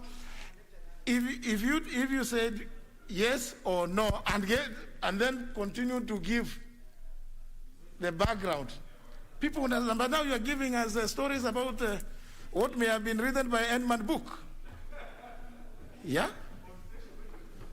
So Honorable Didi Nyoro, this is an opportunity for you to, you just tell us what happened.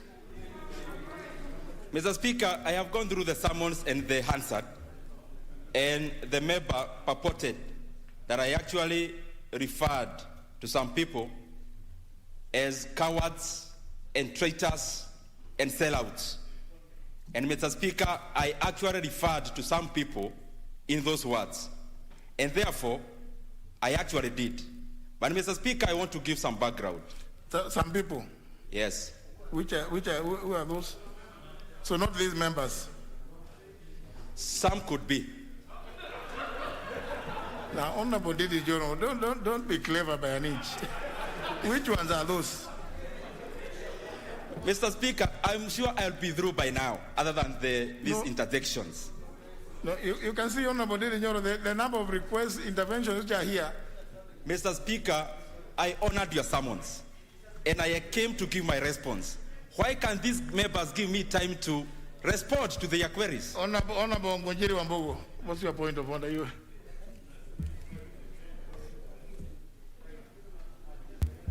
Mr. Speaker, thank you very much for giving me an opportunity to raise an issue that was initially raised by Honorable Wanga about the need to respond specifically to the issues that were raised.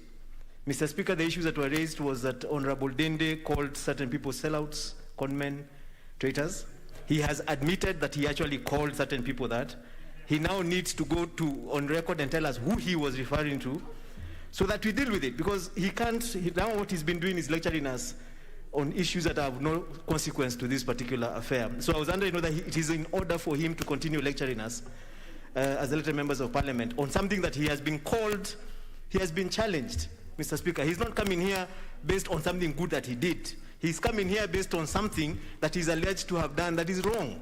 But he's talking to us as if he's on a point of, I don't know. Mr. Speaker, please just give direction. Thank you.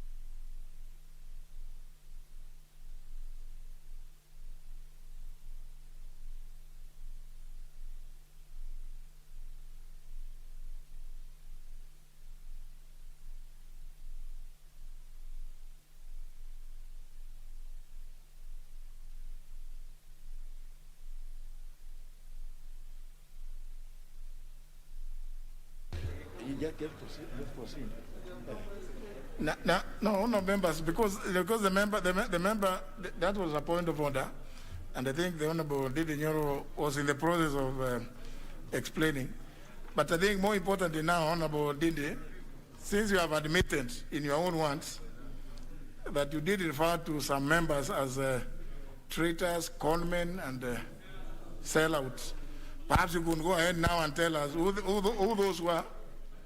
Because you are now required to substantiate. Honorable Nyoro. Mr. Speaker, when we came here last Thursday, we were voting on the BBI bill. And Mr. Speaker, there are many parameters on which members considered when they were voting. Number one, there are those like us, and many even who voted for yes or no, who voted through their conscience. Mr. Speaker, there are others that I have evidence who voted through their stomachs. Mr. Speaker, others voted on the basis of intimidation. And others, Mr. Speaker, voted by the direction of... Honorable Nyoro, now you are making things even worse. I thought people were just using their mouths. These are not reptiles. How could they vote using their stomachs? I mean, surely, Honorable Didi, these are not reptiles. How would they vote using their stomachs? Honorable Didi, just substantiate who... Just explain that bit so that Mr. Speaker, we can be through with this. Mr. Speaker, the people I referred to as cowards and traitors and sellouts are the people who departed from their conscience that day and voted through their stomach, and also those who voted by the direction of their party leaders, Mr. Speaker, and also the others who actually brought fear and voted on the basis of intimidation. Mr. Speaker, as I was saying before I was rudely interrupted, our country rests on three premises. Number one is a strong state. There's a point of order from the member for Ruaraka. You know, Mr. Speaker, when we came to this house to represent our people, and when we joined this National Assembly to lead this country, our estimation and our reputation is at stake. this member has been asked very specific questions. And we are here, you should know that we are here as jurors, because these proceedings are stand a little, because it is a peerage proceedings in which one of us is misbehaving or is accused of unethical conduct. For him to take the stage to address people of Murang'a, and we give him the airtime, is even exacerbating this issue and putting our reputation at risk. I don't think we should give this member what he is looking for. He wants bonga points, or what is called bonga points, by addressing people of Murang'a. Now, to continue and say that some of us voted by our stomachs is even worse. He said that we are cowards. He said that we are all those things. But now he is saying exactly what Honorable Kuria was accused of saying. He is saying that some people are voting by what we ate, as though what we ate can turn into votes. So he should tell us how he has looked at my intestines and seen what exactly I ate. And Mr. Speaker, to tell us that some people are voting because of party leaders, right? You see, a contemner, Mr. Speaker,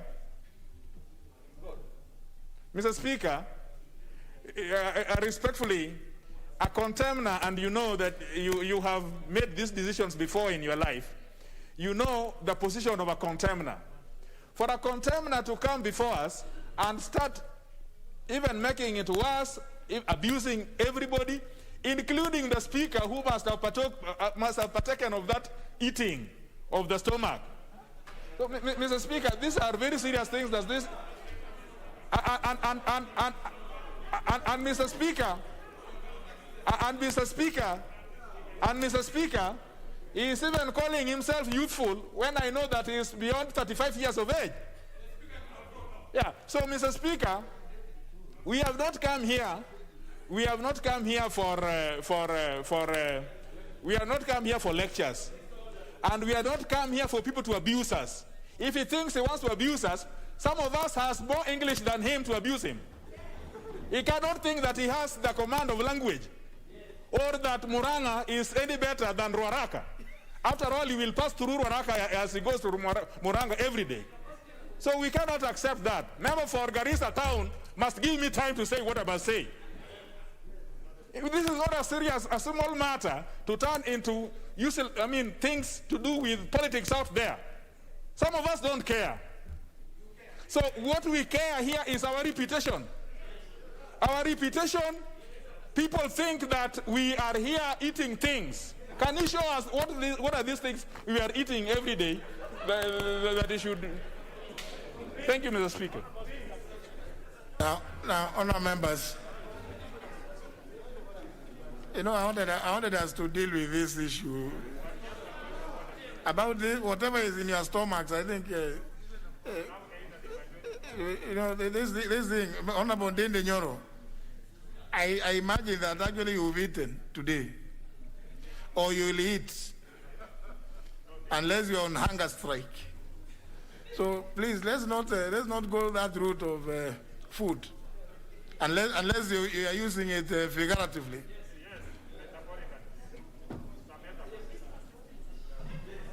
Honorable Nyoro, Mr. Speaker, I don't know why some members have gone on the defensive, because I'm yet to name names, and I'm going there. I'll be naming names, so relax, be patient. We are going to know the traitors, separate them from the sycophants and from the sellouts. So please be patient. If the shoe fits, wear it. If it doesn't fit, don't wear it. Please give me time. Yes. Please give me time. Honorable Duale, what is your point of order? Hold on, there's a point of order. The Speaker, I want you to guide the House. The Speaker, we are turning the plenary into what the Committee on Powers and Privilege should hear under your chairmanship. Speaker, the whole country is watching us, and we cannot conduct that business of a committee of this House which you chair, Powers and Privilege. It was Honorable Nyoro. The route is checking, saying he's going to name names. So we are moving from one mark issue to another. Because Mr. Speaker, I have been here. I've been here, and I'm sure Honorable Bandi and Honorable Kimunya will agree with me. In the 10th Parliament, the great lady and then the Minister for Justice and Constitutional Affairs, Honorable Mara Karua, I can't remember, I'll go back to the Hansard. That time we were in the chamber of the Senate. She said, this house has been turned into the biggest auction house. Speaker, a number of times members have even called others rent seekers. But you remember, those times the matters were referred to the Powers and Privilege. And some members ended up being invited by EACC. We have just finished in last Parliament dealing with the matter of the mercury and the sugar. And your committee gave recommendation. Mr. Speaker, I think when a member is named, their route is not this route. The route is different. That the member is given an opportunity to appear before the Powers and Privilege Committee. And Mr. Speaker, it's very sad. In the 11th Parliament, we wanted to amend the standing orders and introduce, like the House of Commons, the Standards and Ethics Officer within Parliament. You remember, yes? And we must do it. We must have Standards and Ethics Officer. I remember, Mr. Speaker, you brought it. And we brought it to amend the standing orders. And on that day, if the Hansard will correct me right, I said, you better have your own internal officer. Today, if we had the Standard and Ethics Officer, by now the Speaker could have heard the truth or the lies behind this matter. But Mr. Speaker, I think the earlier the better you give direction to this debate. Because I agree with you, we vote through the electronic. I don't vote, I've never seen people voting through stomach. Because, two, I think Honorable Ndindi has serious privileged information. And if he has that information, he can give it. Because the moment, for example, he mentions the member for Garissa in this plenary, for example, or the member for Limuru, or the member for Suba, it becomes another sensational matter. It affects integrity of members, it affects their families, it affects their constituencies. So, Mr. Speaker, the way the route we are going, and let me say it as a ranking member, Mr. Speaker, I really want to ask you and indulge you that this matter is referred to the Powers and Privilege Committee, and this matter is investigated either by, you can even refer it to the DCI, you can refer to EACC, you can refer to the Powers and Privilege. But Mr. Speaker, I am not very comfortable because naming of a member, and many members have been named before, I never thought it will go to a debate. No, I don't think it will go to debate. And the Speaker, on a very light touch, Mr. Speaker, and with a lot of respect to Honorable Moses Kuria. Moses Kuria has tweeted many bad things about me when I was a leader of majority. He tweeted many bad things about you, Mr. Speaker, in the 11th Parliament. He has even tweeted many about, even I think after this matter happened, he tweeted worse things about the current leader of majority. And you know, there are people who have that freedom of using the social media platform. Some of us, we don't maybe use it. So, Mr. Speaker, give us direction, because if we go this route, that is my advice as a ranking member, if we go this route, we are making the whole House look bad in the eyes of the people of Kenya. Yeah, Honorable John Bandi. Mr. Speaker, whereas I may be persuaded to agree with Duale, but I want to disagree, Mr. Speaker. Mr. Speaker, Honorable Makani Mulu stood on a specific point of order, Understanding Order 108, and asked you to name the honorable member for Gatundu South. And in the process, another member requested also to name the Honorable Ndindi Nyoro. I think is the majority whip. So, Mr. Speaker, we are operating under Standing Order 108. So the matter cannot be referred to powers and privileges. Number two, Mr. Speaker, I have no problem with Ndindi Nyoro naming anybody, including John Mbadi, so long as he has evidence. Our rules are very clear. You name and produce evidence. If you don't, you are forced to withdraw, and the matter rests there. It will not be unanswered. So, Mr. Speaker, nobody should fear being named. Honorable Ndindi Nyoro, if he has evidence, Mr. Speaker, should name. In fact, we should encourage him to name, because, Mr. Speaker, this issue of bribery has become a joke in this country, and it must come to an end. Either you have evidence of bribery and we deal with it, or if you don't, then you should not utter those words, because we all have reputation. By the way, Mr. Speaker, when you mention that some members, without specifying who, were bribed, then all of us stand indicted. Until now, you name the members. Finally, Mr. Speaker. But Honorable John Band, even as you do that, yes, the Honorable Moses Kuria is holding a band of notes, Kenyan notes. What is that supposed to be? Speaker. You see, now this is how you trivialize debate, and this is how you have reduced yourselves to the level now. Why would an honorable member be coming here carrying a wand of notes? Surely. Honorable Moses Kuria, what is this now? You know, Honorable Moses Kuria, you know, you started by saying that I made certain remarks about you. You know, I think, and I still insist, you need to spend a little more time here in the chamber. And please, read through the standing orders that internalize them. What is this you are doing now? This is not a market in Gatondo. I mean, now you are trying. What are you? And these are the people you are saying you want to. Can I conclude, Mr. Speaker? Conclude, Honorable Mbadi.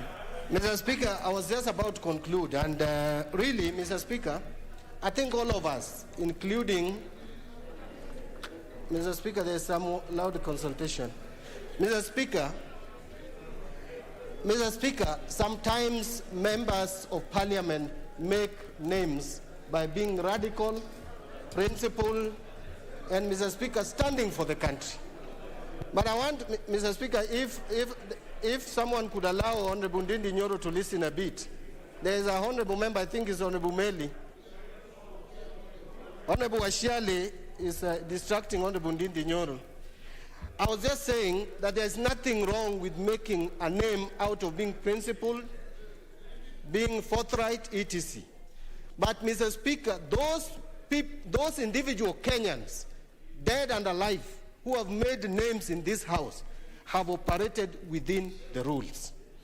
In fact, if you follow the Hansard, you'll realize that those fiery politicians of the then years, whenever the Speaker called them to order, they were very obedient and would listen to the Speaker and do what the Speaker wants. There is a tendency, Mr. Speaker, there is a tendency which is gaining root in this house, and it is very dangerous. Mr. Speaker, I have disagreed with a lot of your rulings, Mr. Speaker, previously, but I have respected you, the chair. Any time you called me to order, Mr. Speaker, I get back to order. And, Mr. Speaker, honorable members must learn that. And I want to request my friend Ndindi Nyoro that you can make a name, but respect the house. Respect the august house. Respect the Speaker. If we don't respect the Speaker, if we don't fail to respect the chair, there will be no order in this house. And that would be the end of August House. Mr. Speaker, I want to just request that we operate under Standing Order 108. And, Mr. Speaker, but finally, Mr. Speaker, on the issue of Moses Kuria, the tweet was released when he was in the chamber. And if we can confirm that, Mr. Speaker, then he should be named. Thank you, Mr. Speaker. Now, honourable members, I think I want to give direction as to how we are going to conclude this matter. Honourable Dede Nyoro, you have admitted that you refer to some people as traitors, cowards, conmen, and the rest. That is correct. But you are saying you are on your way to naming. Is that correct? Maybe. Mr. Speaker, if you give me just 3 minutes, I'll No. Can you first of all confirm that? Because you said you are now in the process of going. Mr. Speaker, what I have is evidence. If you guide me to name now, I will name now. Now, no, Honorable Dede Nyoro, did you refer to some members that way? As what? Conmen, traitors, sellouts, cowards. Mr. Speaker, I referred to some people as cowards, traitors, and sellouts. But I also want to add, they are also sycophants and betrayers of the Kenyan people. Very well. That's enough. And Mr. Speaker. That's enough. You may resume your seat.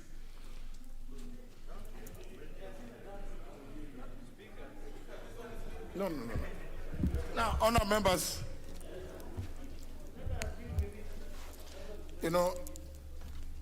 as you all know, in fact, you just reviewed the Parliamentary Powers and Privileges Act in 2016-2017.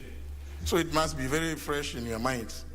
You're also aware that I have expressed my own reservations about some of the provisions, especially the processes contained in that act, especially with regard to the fact that any proceedings must be reported to here in the House, and like any other business, be voted on, not on the basis of evidence received by the committee, which is supposed to be a specialized committee, but on the basis of the usual standards in any House of Parliament, which is debate and politics. Yeah? I have actually expressed the desire that that act should be amended so that the Speaker should not be the chairman of that committee. Because it doesn't look very tidy that you'll go, as the Honorable Dwele indicated, sit not in plenary here, in some room, get evidence, some of it in great detail. And many of us would appreciate how you analyze on the basis of facts, the law, and evidence. And you make some finding. Then you come and, within no time, you are told, put the question. And the matter is over. One way or the other. Whether you are convicting or not convicting, I think there is need for you members, any one of you, to propose an amendment so that the speakers of the House of Parliament do not chair that committee. So that then the speakers can impartially preside over a debate on a report from the Committee of Powers and Privileges. It is not, because it's not very easy that you have sat, taken evidence, and then when it comes here, you're told, no, it is rubbish. It doesn't look, you see, everybody is a human being. And you may be doing it for many reasons. The members have even alluded to some of the reasons. Yeah? So, I think we will go to what is in our standing orders. And with respect to what the Honorable Dede Nyoro was about to do, I will therefore not allow the Honorable Dede Nyoro, and this is my ruling, to move in the direction of naming any member here in the plenary without a substantive motion. That is our standing orders. You cannot come and make disparaging remarks, because in the form that you have admitted in your own words, Honorable Dede Nyoro, were you to name a member here without a substantive motion you will be in breach of the standing orders. And therefore, I will be satisfied with your admission that you actually refer to members as such. With regard to the member for Gatundu South, who I have known also for a long time, it is good for me to also to say this, because he also said, he claimed to have known me for some time. He knows I am incapable of getting intimidated or even getting annoyed by any remarks. He is at liberty to make whatever remarks.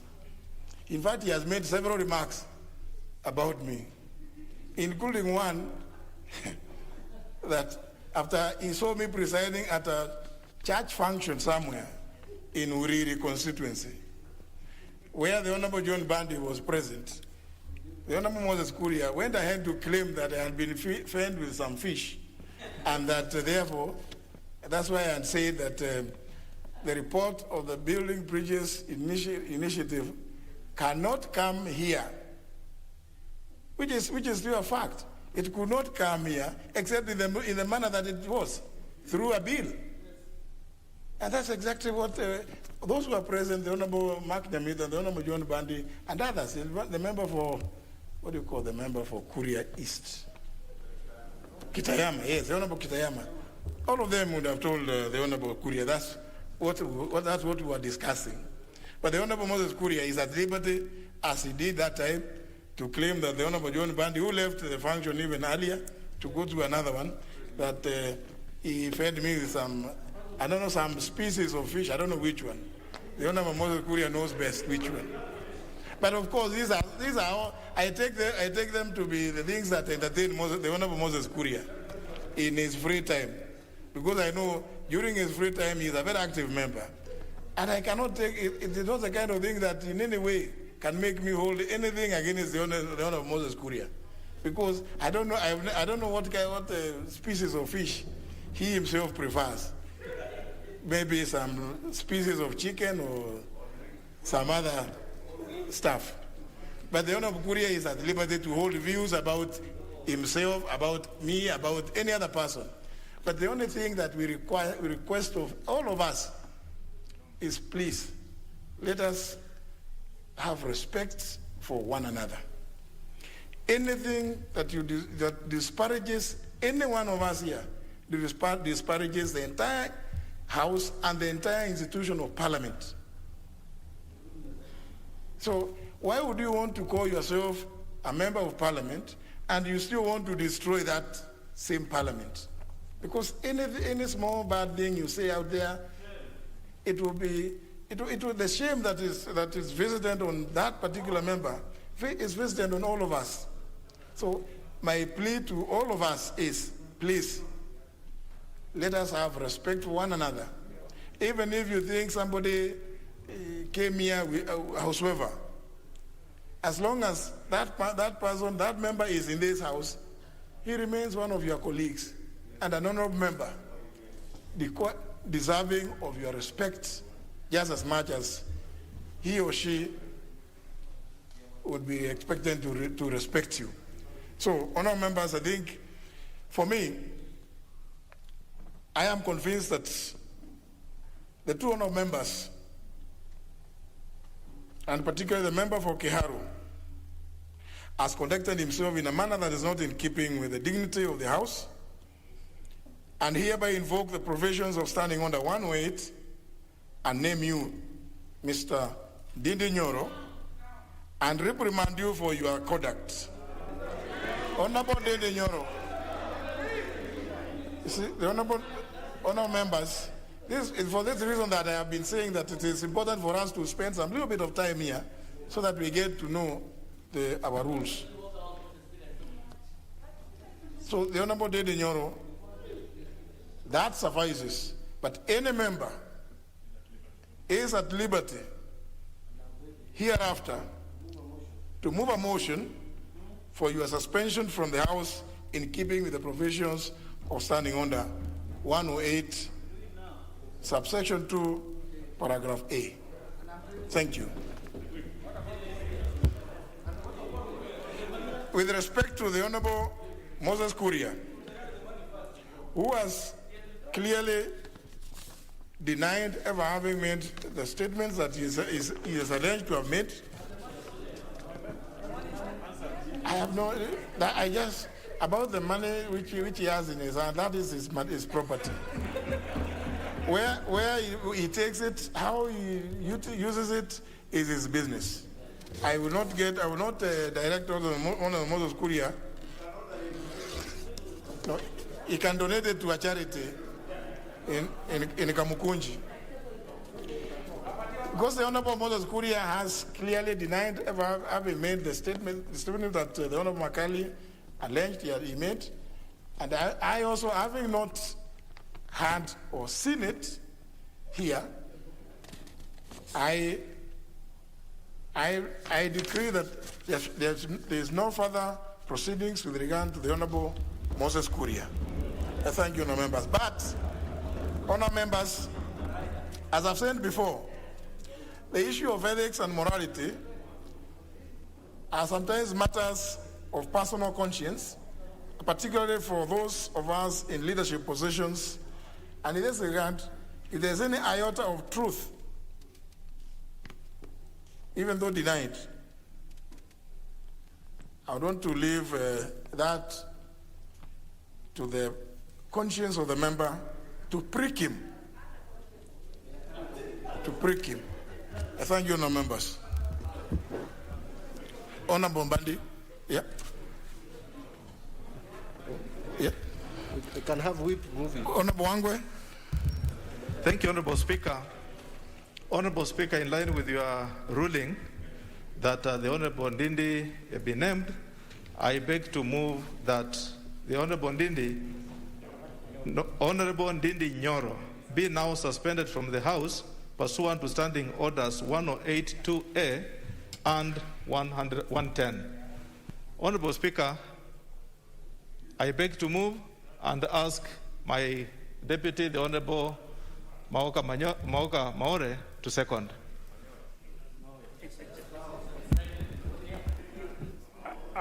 Mr. Speaker, I beg to second that Honorable Ndindi Nyoro, MP for Kiharu, be named. Be suspended in according to Standing Order 108. And, Mr. Speaker, I want to qualify by saying that at the moment we were voting, it was very easy to be excited and angry with what was happening, depending on the party you are. And that can be explained as a spur of the moment. But, Mr. Speaker, to come here and actually emphasize and threaten or even imagine that there is any explainable reason for those words is unacceptable to this House, and there is a reason why we call this room, it is different from any room that is out there. It is the presence of the August House. When you want to use one word, you call it the hallowed presence. It is not meant for juveniles. It is not meant for delinquents. It is not meant for the drunks. It is not meant for all the other adjectives that we can use to protect the dignity of those who come here. It does not matter what excitement is there. And, Mr. Speaker, I wish you had allowed the Honourable Member for Gatundu South to say what he was holding. What for? The story would have been different from what you have ruled. So, Mr. Speaker, I wish to seek the indulgence of the House that we need to teach the Honourable Ndindi Nyoro and the others who might wish to follow his path. Hakuna nduka inauza andabu.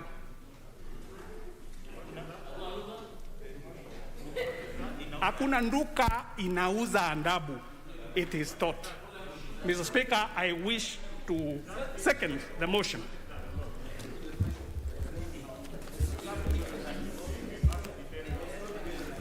You know, honour members, and you know, the member for Endebess, I invite you to also have a look at standing order 108. There is no debate. Honour members, I put the question, which is that Mr. Dede Nyoro be suspended in the first instance. Will as many as that opinion say aye? Aye. Will as many as the counter opinion say nay? Nay. The ayes have it.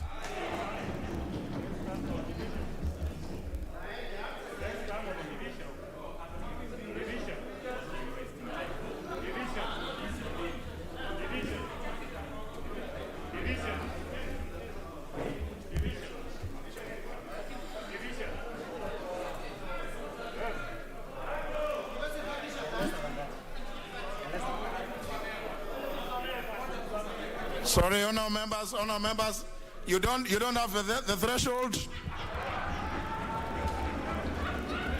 You don't have the threshold to claim for a division. It therefore means that the motion is carried.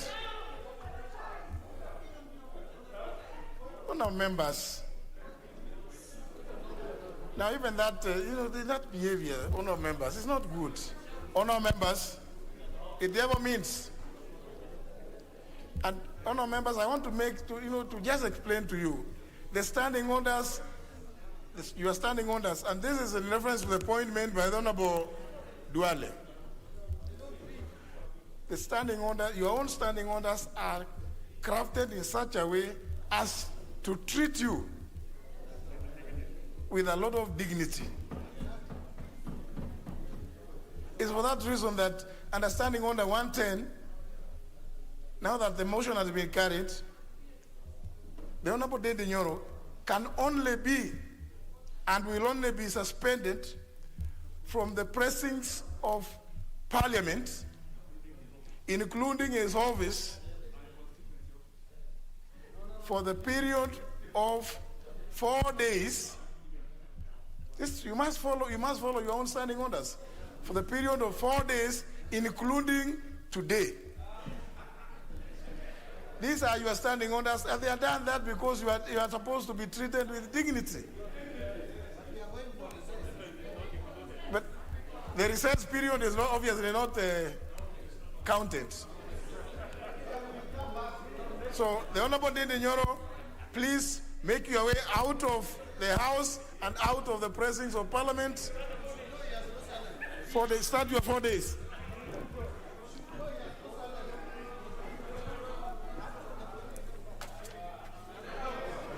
Honorable Dede Nyoro, that is inviting, you don't make noise. Just go to Kiharu or wherever. Yes, Honorable Duale. Mr. Speaker, just to remind members that in line with the standing orders, I think they need to consult Honorable Chair of Public Accounts Committee, who was a victim of this, even worse, and until the Powers and Privilege Committee rescinded and forgave him. So, Mr. Speaker, the standing orders are very, very clear. So I think it's good our friend Honorable Nyinyi got 4 days, but you can go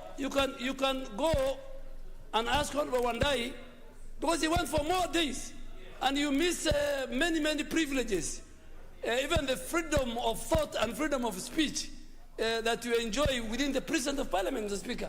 So, Mr. Speaker, I agree that you have saved the situation, and I think the standing orders 108. I really wanted Honorable Nyinyi to be forgiven, but looks like he doesn't want to be forgiven for even other crimes. Now let's go back to business now. No, it's not about that. We can't spend the whole day on that. Member for Kilifi North. Yes.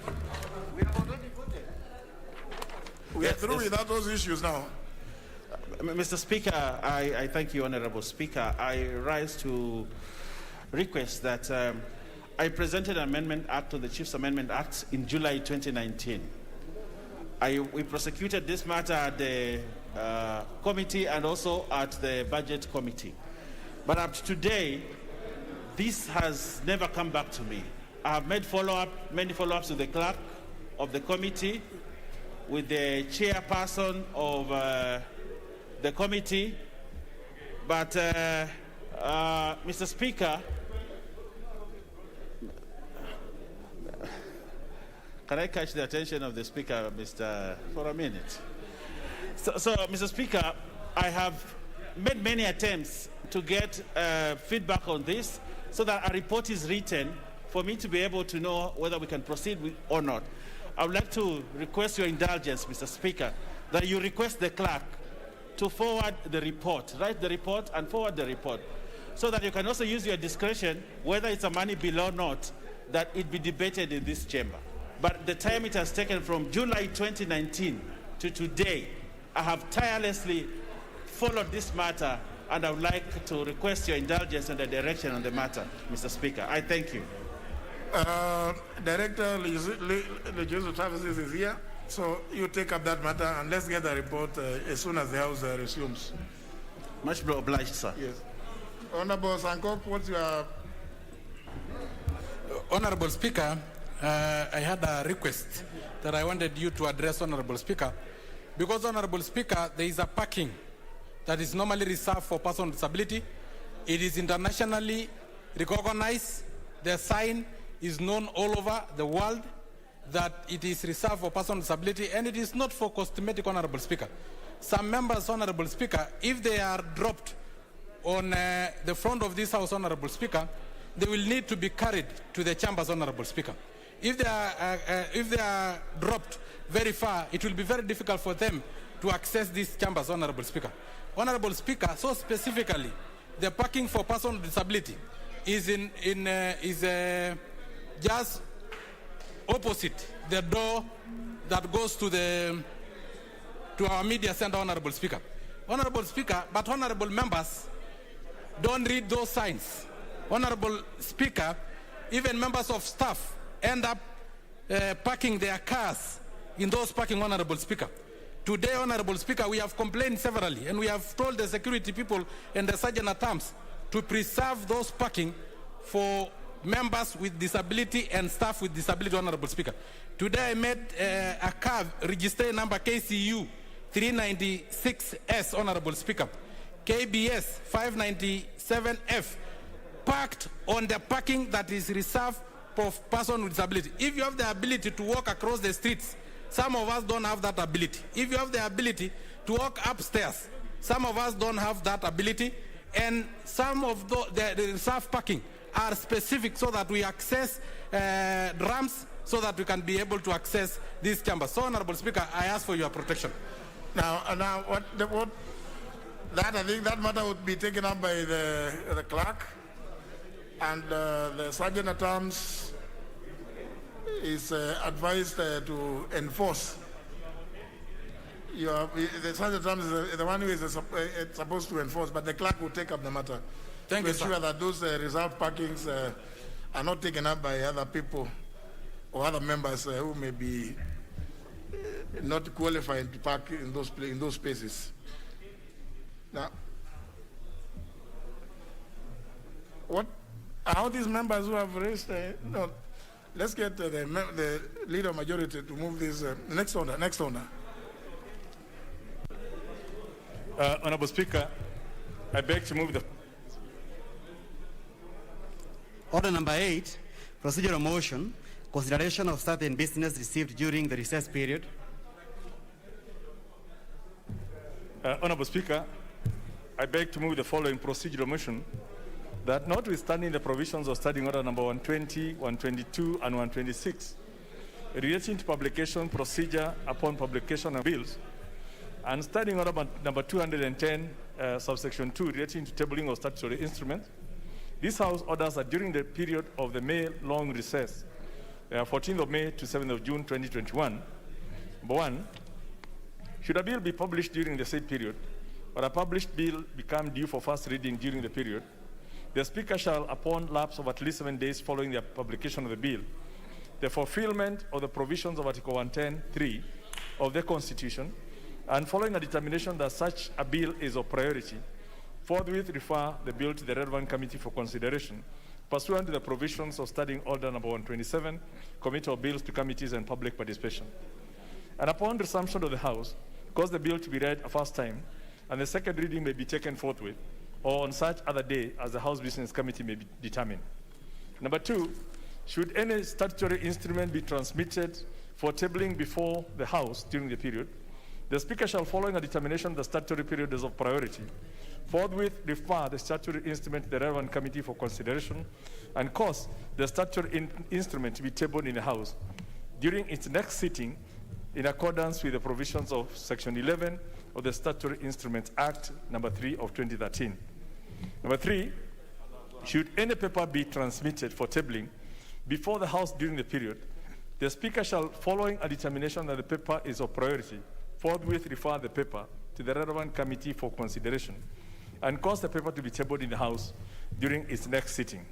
And lastly, number 4, upon submission of the report of the relevant committee on the vetting of a nominee for appointment as the Chief Justice of the Republic of Kenya, as envisaged under Article 166, subsection 1 of the Constitution, the Speaker shall, upon approval of the report, forthwith cause the report to be circulated to all members in electronic form ahead of any special sittings of the House convened pursuant to the provisions of Standing Order Number 29 to consider the said business so as to accord members time to apprise themselves on the contents of the report. Mr. Speaker, this is a procedural motion. We do it every time we are going on recess, and basically it's to ensure ourselves against delays in the processing of business that come before the House when we are away, to ensure that bills, notices, and all that can be channeled to the committee so the committees can look at it, and by the time we come back, we report. So it's something we do every time we go on break, and I seek members' support for this so that as we go home today, over the next 3 weeks, committees can continue considering, in addition to the budgetary matters, can also continue proceed with consideration of any urgent matters that will be referred to them without necessarily having to come for plenary before they get to them. Mr. Speaker, the straightforward matter, I beg to move and ask the leader of Minority Party, John Buddy, to second. Honourable Buddy. Mr. Speaker, in seconding, I just want to say the following. Number 1, we have timelines for the approval of the nominee for the Chief Justice office. And Mr. Speaker, we are likely to have a special sitting. But now when the report is ready from the committee, instead of waiting to have a sitting to have the report tabled, what is being suggested here is that the report could be circulated to members well in advance of the special sitting to discuss and debate this matter. Secondly, Mr. Speaker, there are possibility of some bills being published, and those bills really don't have to wait for the House to reconvene for the bills to proceed to the committees. Mr. Speaker, with those few remarks, I second.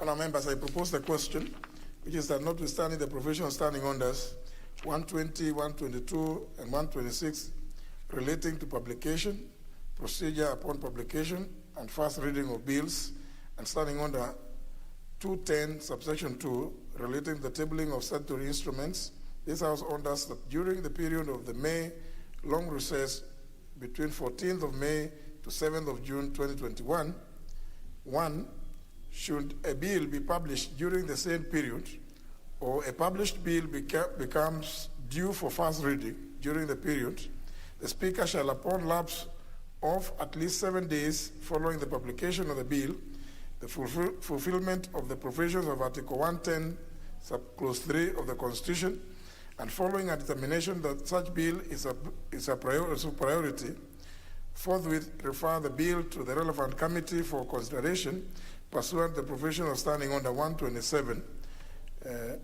and upon resumption of the House, cause the bill to be read a first time, and the second reading may be taken forthwith or on such other day as the House Business Committee may determine. 2, should any statutory instrument be transmitted for tabling before the House during the period, Speaker shall, following a determination that the statutory instrument is of priority, forthwith refer the statutory instrument to the relevant committee for consideration and cause the statutory instrument to be tabled in the House during its next sitting in accordance with the provisions of Section 11 of the Statutory Instruments Act No. 3 of 2013. 3, should any paper be transmitted for tabling before the House during the period, the Speaker shall, following a determination that the paper is of priority, forthwith refer the paper to the relevant committee for consideration and cause the paper to be tabled in the House during its next sitting. And 4, upon the submission of the report of the relevant committee on the vetting of a nominee for appointment as the Chief Justice of the Republic of Kenya as envisaged under Article 166, Clause 1 of the Constitution, the Speaker shall, upon approval of the report, forthwith cause the report to be circulated to all members in electronic form ahead of any special sittings of the House convened pursuant to the provision standing under 29 to consider the same business, so as to accord members time to apprise themselves on the contents of the report. I put the question, which is that notwithstanding the provisions of standing orders 120, 122, and 126, and standing order 210, subsection 2, this House orders that during the period of the May long recess between 14th of May to 7th of June 2021, the business as listed as order number 8 shall be carried in the manner proposed. Will as many as that opinion say aye? Aye. As many of the contrary opinions say no. The ayes have it. Honourable members, but I hope, honourable members, we appreciate that what the Honourable John Bandi did say, especially with regard to the item number 4. It will be circulated electronically so that members do not then, if they are called, don't come and say that it has just been tabled. That clarification made by the Honourable John Bandi is important. Next order. Order number 9, motion, formulation of parliamentary broadcasting channels. Second reading, question to be put. Honourable members, Member Wakiumo, you just walked in and you're not able to sit. Honourable members, I put the question that this House adopts the report of the Select Committee on Parliamentary Broadcasting and Library on the formulation of parliamentary broadcasting channels laid on the table of the House on Thursday, December 3rd, 2020. Will as many as that opinion say aye? Aye. As many as contrary opinion say nay? The ayes have it.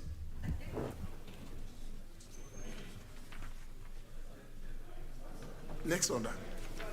Order number 10, the Public-Private Partnership Bill, National Assembly Bill number 6 of 2021, second reading.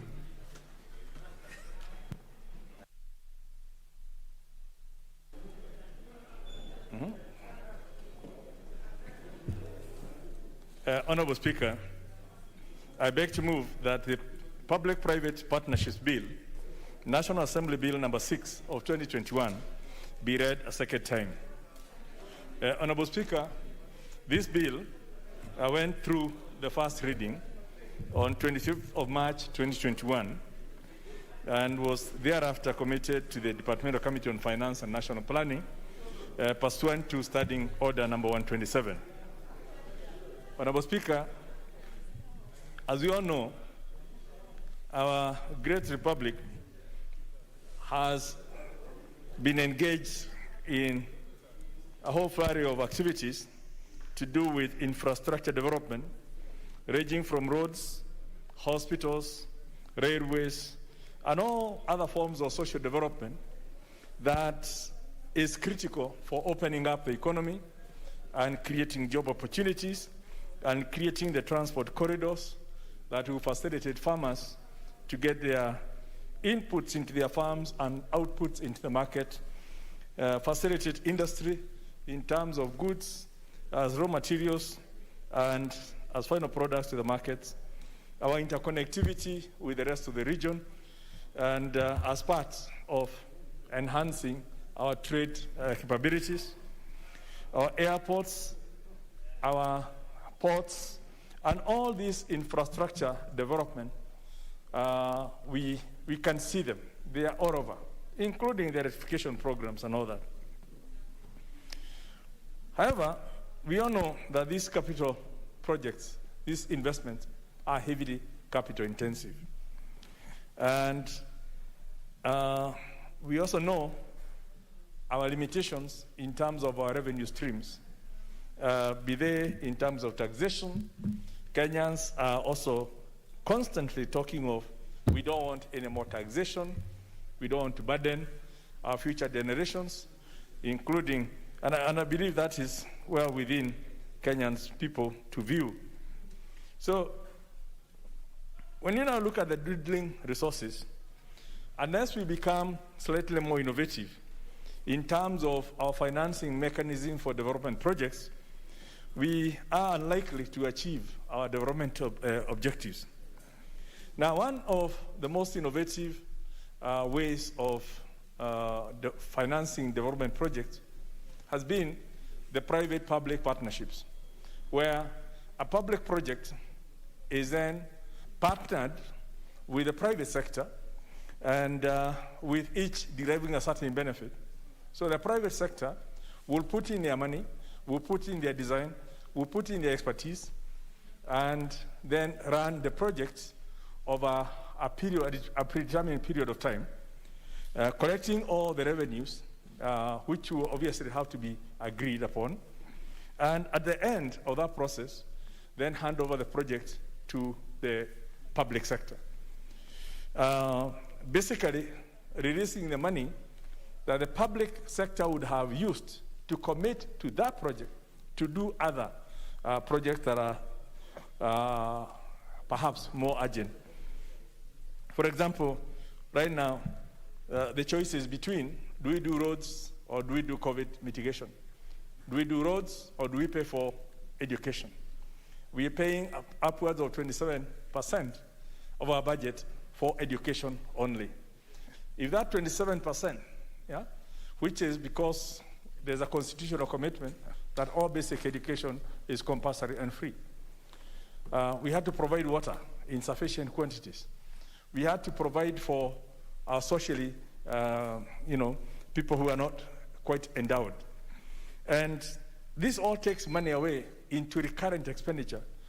And you find all this debate, and we keep talking about it, and John Buddy keeps reminding us that perhaps we're even borrowing to finance recurrent expenditure. But what choice do we have? When we have to do all these things because they are constitutional obligation under the 2010 Constitution. Before 2010, before 2013, we did not have to finance education beyond primary school. Now we have to do it up to O-level. We have to do TVETs. We have to do capitation in universities, including private universities. Now, all these are obligations that have come that need to be factored into the budget. And hence, it takes away money that would otherwise go to development projects. So PPPs then come in, that's the public-private partnerships, then provide this window for private capital to fund public projects, especially the ones with a long-term quantifiable benefit to both parties. Now, the intent of this bill, this is not a new initiative. It's been there from 2012. It was first captured within the Public-Private Partnerships Act of 2013, and which has become antiquated and requires some modification in line of some of the hindrances, the lessons that have been learned over the last 10 years, 8 years, when it has been in operation. So the intent of this bill is really to streamline this area of law to further encourage foreign direct investment in line with the government's industrialization agenda, in line with the Big Four agenda. We have the housing projects, the 500,000 housing units that need to be done. We have industrialization needs to be done. We need roads to enable those, Agenda 4. And the opening up of even agricultural estates for food security. This bill, just first of all to look at it, broadly has 87 clauses. It's now a comprehensive bill encompassing what was there in 2013, the amendments that were brought in 2017, which again was bringing in the issue of counties. And this has been, was passed through this House, was subsequently taken to the Senate. Senate came back with amendment. It went through mediation. And in between, while waiting to discuss the mediated version of the bill, it became clear that there were still some other issues that needed to be amended, because the emphasis on the amendment that were brought in 2017 was on matters to do with counties. But then there were other national matters that had not been legislated. And based on the experience and what the feedback from the people wanting to engage, it became clear that the natural route would be stop tinkering with the individual pieces, do a comprehensive bill that covers both national and county projects within a holistic framework, and hence the birth of this new bill. So it seeks to provide for the participation of the private sector, not only in the financing, in the construction, in the development, in the operational maintenance of infrastructure development projects, again through these partnerships, and also to streamline that regulatory framework for the PPPs. I did mention, obviously, that this is really now a consolidated thing, taking into account the PPP bill of 2017 and the 2013, plus new thinking that has come. And some of the changes you find is this bill, for example, intends to reduce the committee members. Within the mediated version, there was a proposal that the composition of the members should be 15. Now, 15 members in a committee is such a, it's the more members you have in a committee, the longer the decision making, and hence, good standards mean that the ideal committee should be between 6 and not more than 12. The Mwongozo Code also talks about those numbers. So this bill then intends to reduce the PPP committee members to 10 from 15. Now, instead of having 7 principal secretaries sitting in a committee, basically it's like everyone wants to be there. And getting them all together and all that just delays the wheel. So this bill is looking at having not more than 3, and also removing the Attorney General, who will be replaced by the Solicitor General, who is really the principal secretary in the Attorney General's office. And 3 persons from the private sector, 1 person representing the Council of Governors, and a Director General. So it makes it so simple in terms of the number of people that we'll be having, and also the variety.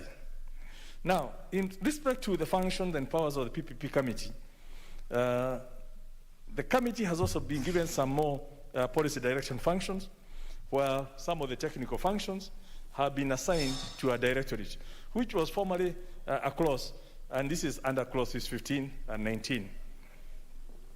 Madam Speaker, due to the delays occasioned by requiring again cabinet approval of all the projects that are listed from the various ministries, this bill has then gone ahead and removed cabinet approval requirements and empowered then the PPP directorate to consider and approve the project list from ministries and the supporting concept papers, and then to periodically,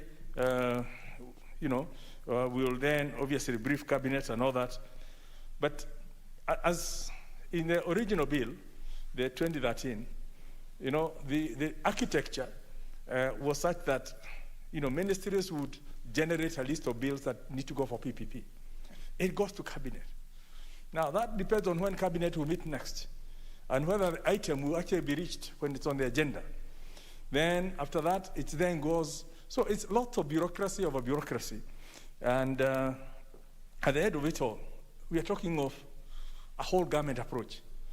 It's ministries proposing to co-ministries. So instead of all that, let the ministries do it through the directorate. It's approved, cabinet is aware, and then it's processed through this committee that has government representation. So again, this is part of speeding up the decision making, and you see why. This bill has also, which is a different change, it was not there in 2013, it was not there in the mediated version, has also introduced local content provisions, which gives now clarity on how do the local communities, how do the local services, how are they supposed to be tapped into any PPP? We got this Nairobi Express Highway, over Uhuru Highway. It was won by a Chinese group. They're doing their thing. But where is the provision for local content to be inbuilt within that, right? It's not in the law. So what this bill is now proposing to do is when somebody comes to do the next PPP, it could be a flyover, it could be a road over Kiabu Road, or it could be a road over Limuru Road, or somewhere in Eldoret or somewhere in Mandera. Having that PPP, then there will be some provision for using local content so that the local community also feel a sense of ownership into the project. So I think I don't want to belabor the point, but I just highlighted those 4 items to see the difference we have between the 2013, the 2017, and this bill, so that it's an improvement. It also proposes timelines on key project processes and stages for more efficient and predictable project development environment.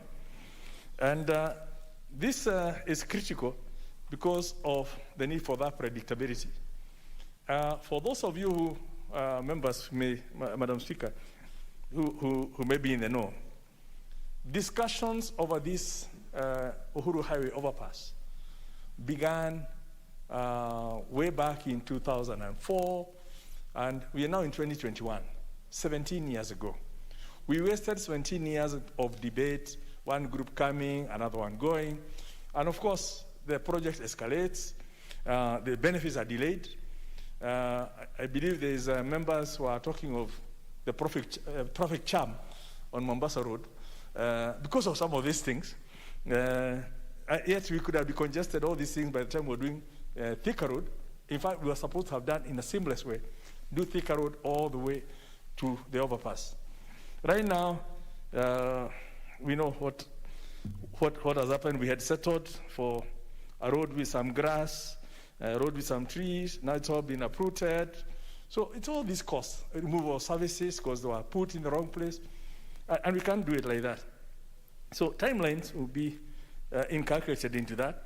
And I do hope by the time we finish some of these things, is people will now be enticed to then go into Lamu, the government having done the first 3 bads, to then get the private sector to say, yes, we can come in because you have a legal framework that is conducive. We can create the extra 15 bars on a PPP and get the Port of Lamu working. So I really don't want to get in terms of the details. I believe PPPs are clear-cut. Everyone understands how they work. The other thing I just want to highlight, and I said I will come back to this, is the PPP Act of 2013, and which I'm happy, I had some input into it all the way from my time in Treasury, 2007, to create the PPP. It didn't see the light of day until 2013. But despite this act being in place for these 8 years, there's only 2 projects that have achieved financial closure, which tells you, yet there's lots of projects, but only 2. And these 2 is the lot number 33 of the roads annuity program, Members who were in the previous House who remember there was an annuity program for roads, which nobody seemed to understand, nobody seemed to appreciate why we needed to go that direction.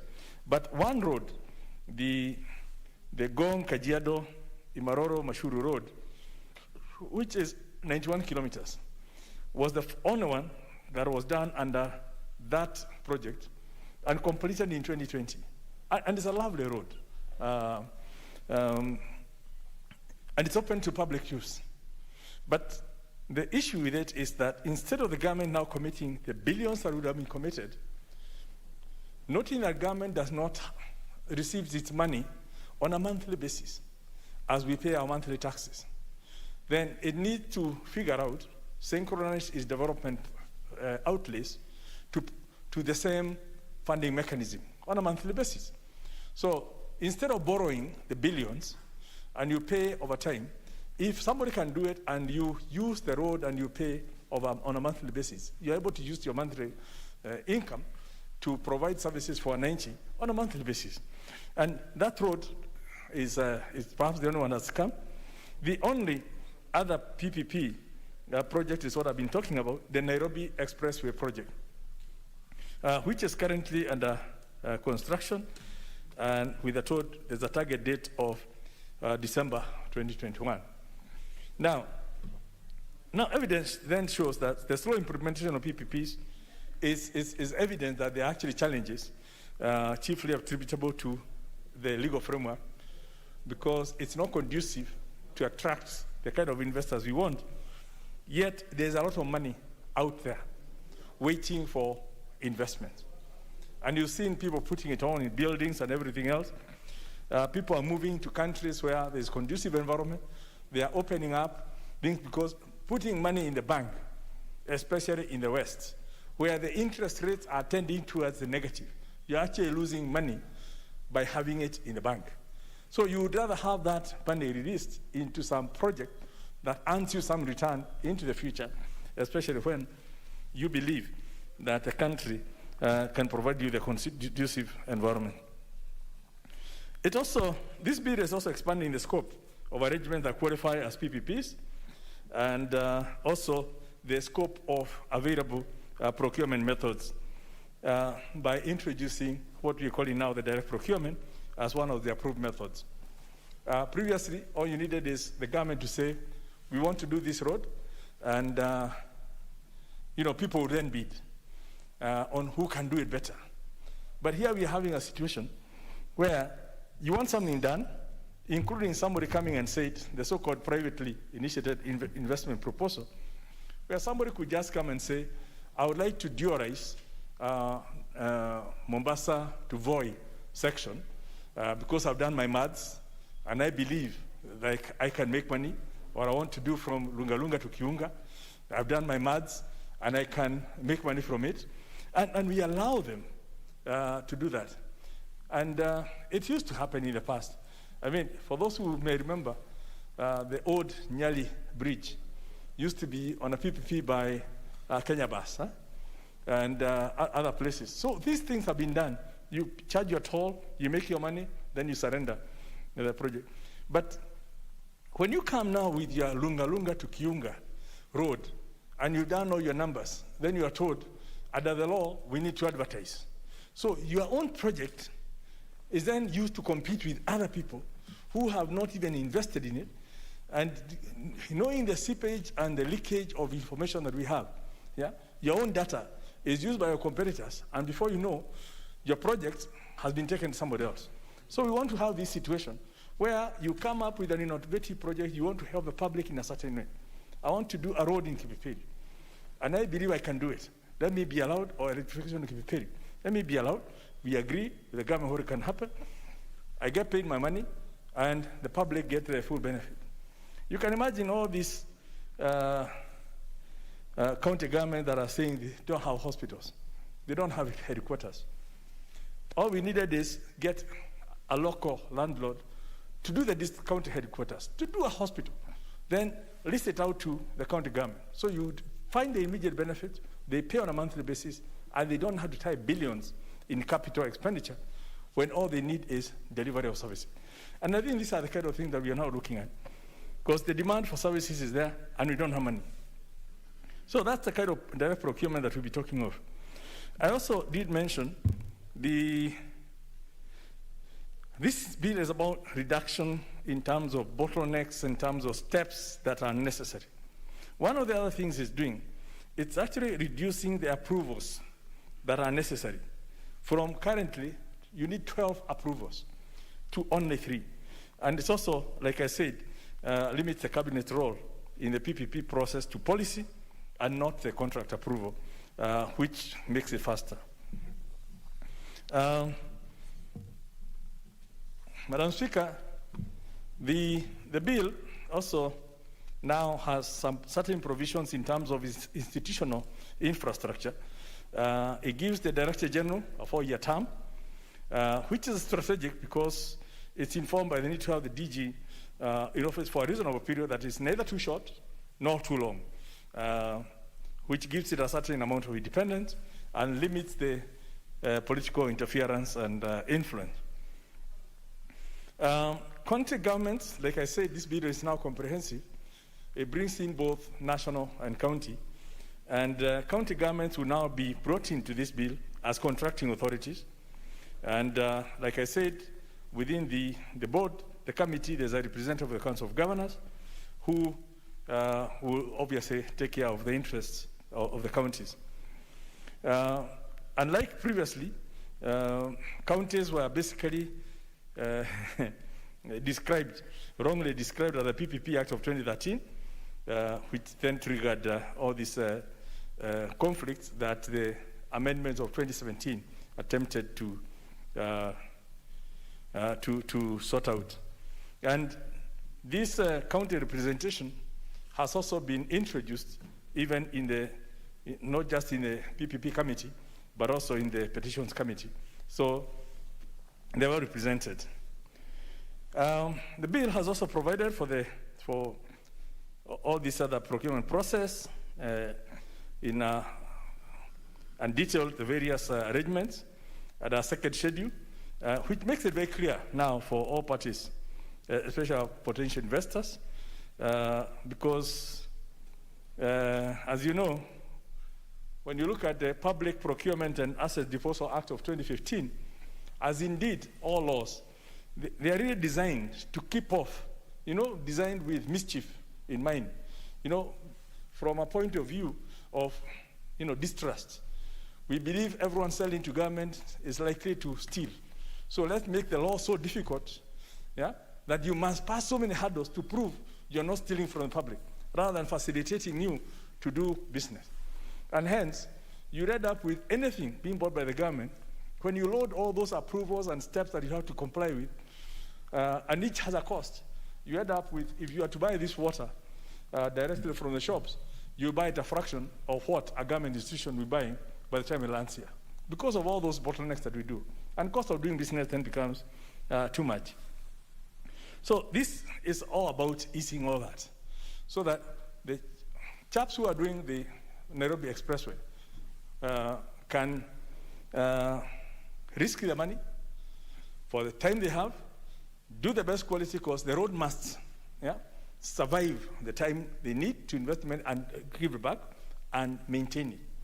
And hence, they don't have to keep, having to get engineers going there to check and counter-check and tell them to redo, like we see and disputes, and it frustrates the contractors.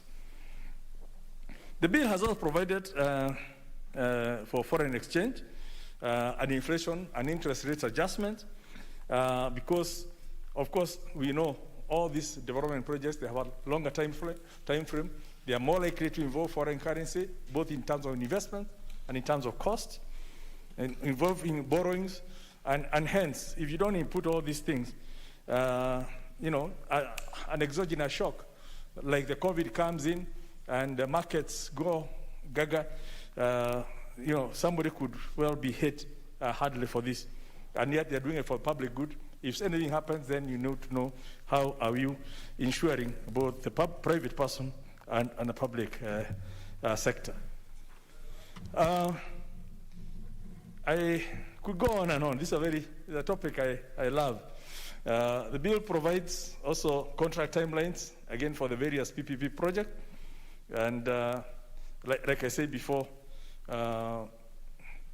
you can imagine if we're doing this expressway as a public sector under the supervision of the Ministry of Works, perhaps we will still be at this design point. Yeah?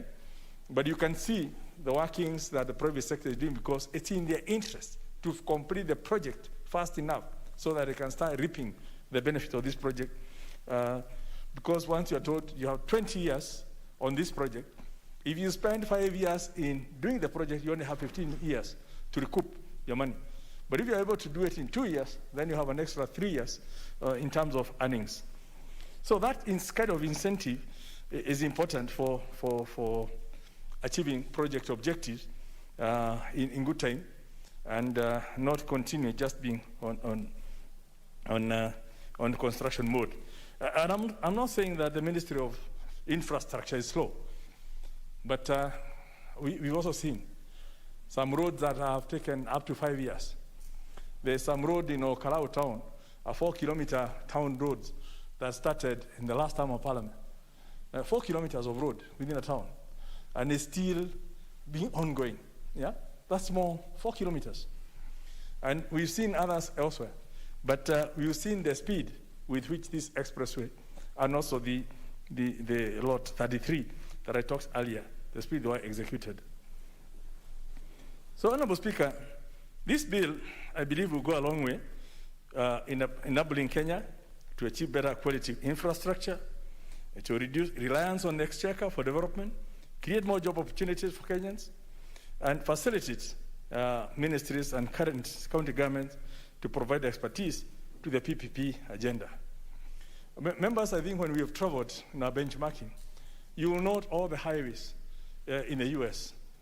Most of those highways are actually private projects, and that's why they are tolled. And so long as you want to use the smooth highway with all the overpasses and that speeds up your point A to point B, your transition, then you pay the toll. If you don't want that, you go through the public road, and you could be in a jam for ages. I think that's a kind of flexibility we also want in Kenya, so that at all points we can have all these variations of people looking at, yes, if I create this overpass, it will help the people move faster. It will also give me an opportunity to recoup my investment while making business flow faster and mobility. And people don't have to be congested in jams. And you can think of this, like I said, it's not limited to roads. It could also be in hospitals. There's no reason why Nairobi Hospital cannot team up with Kenyatta Hospital to do public, to put up a hospital in Kenyatta grounds to treat public people using the expertise from the private sector. You know, this is there is simply no limit as to the kind of variety of PPPs that could be started. I know that there are several amendments that the committee has proposed, and I'm sure the chair of the committee will be sharing some of those with us. And I want to really thank the committee because, like I said, this bill was only introduced in the House in March of 2021. The committee took it upon themselves. They've done the public participation. They've discussed with the various people. They've internalized, you know, what was there in 2013, what was there in 2017, what is there currently. And if you all remember that we already passed this through the 2017, perhaps in terms of the new matters, it's not been that much. We can be able to debate this and finish it. And hopefully have it into law in the next couple of days or even weeks, so that as the rest of the world is beginning to recover from COVID, and people are looking for where do we take our money, Kenya will be there already saying, we have simplified business laws because we changed in this house the business law regime. We simplified most of those things.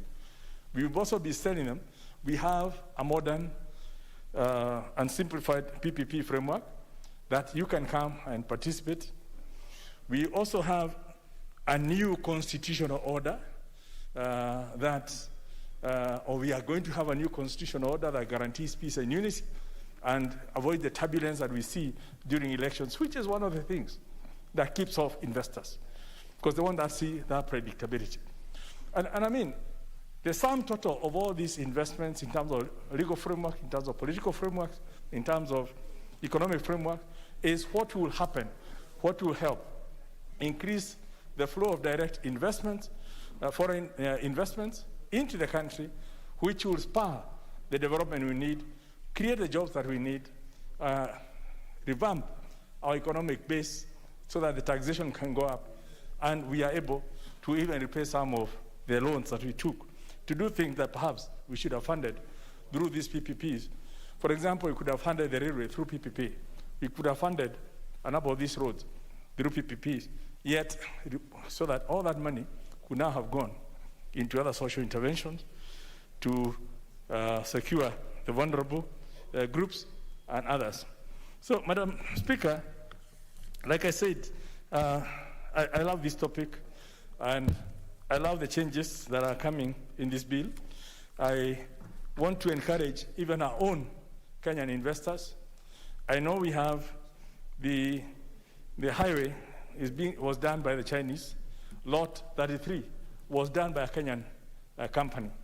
So it's not, this thing is not about foreigners. Even Kenyans can participate in these initiatives.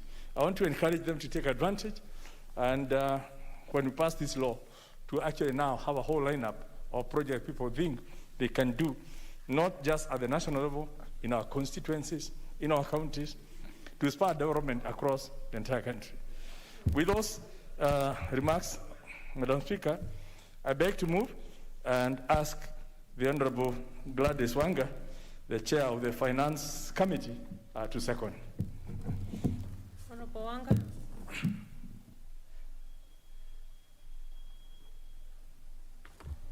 Thank you, Honorable Speaker. I rise to second this bill, the Public-Private Partnerships Bill, National Assembly Bill number 6 of 2021, that has been very ably and passionately moved by the Honorable Leader of Majority. Honorable Speaker, this bill was published on 26th February 2021 and read a first time on 25th March 2021, and thereafter committed to the Departmental Committee on Finance and National Planning, pursuant to Standing Order number 127.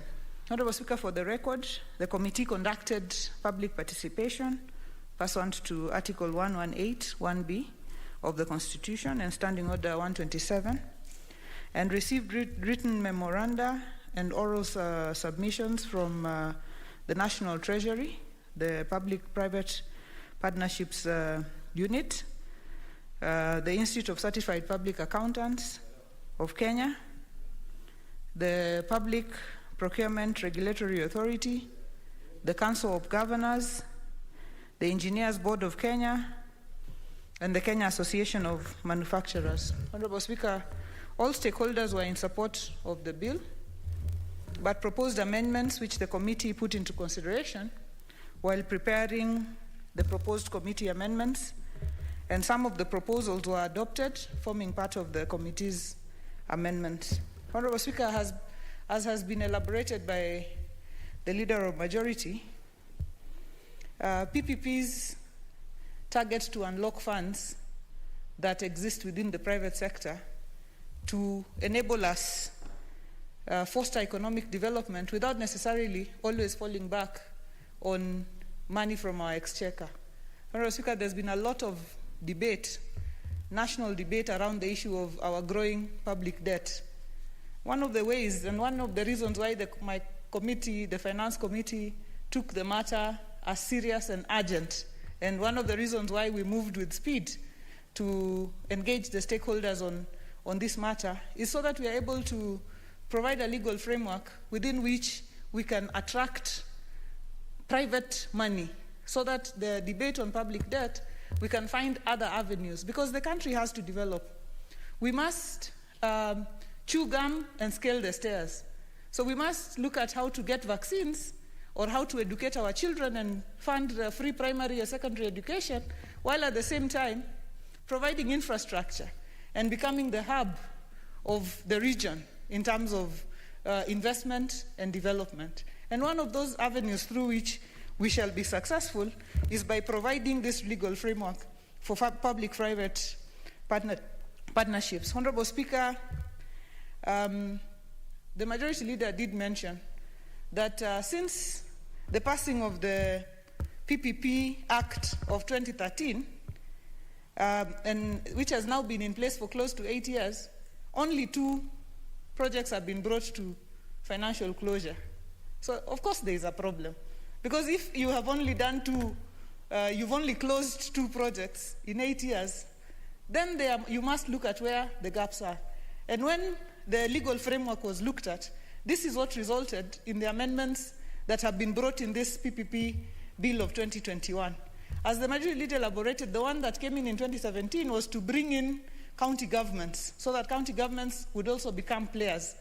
But this particular bill is to, nobody wants to go to, get into a partnership. No private person bringing their money would like to get into a partnership that will take 5 years or 3 years to negotiate before you arrive at where you want to go. And then you're told, okay, wait, we have now negotiated, we are now waiting for cabinet. Oh, cabinet met, but our agenda was not reached, so let us wait for another 2 weeks. Or the president is out of the country at the moment, so let us wait for another month. And months go by and years go by. What will happen ultimately is that this person, because this is a private person with their own money, they will look for another place. They will go to Ethiopia, they will go to Tanzania, they will go to another regime that will accept their money as quickly as possible. So this is why it is critical that we review this act with a view of reducing the bureaucracy and getting an enabling legal framework so that we can close more deals. And Honorable Speaker, I am happy that the PPP unit has now, revamped and has gotten, really the required skill on board so that we can close deals. Because PPP is about investment, it's about business. It's not so much about engineers or the projects themselves. It's about business. It's about having competent staff there who will think, which is this deal if we close, we will make the person will get their return on investment and the country will benefit from the project. So, Honorable Speaker, this bill will enable Kenya to achieve better quality infrastructure and reduce reliance on exchequer for development, and hence reduce the need for seeking loans to undertake development projects. It will also facilitate ministries and county governments to provide expertise to the PPP agenda.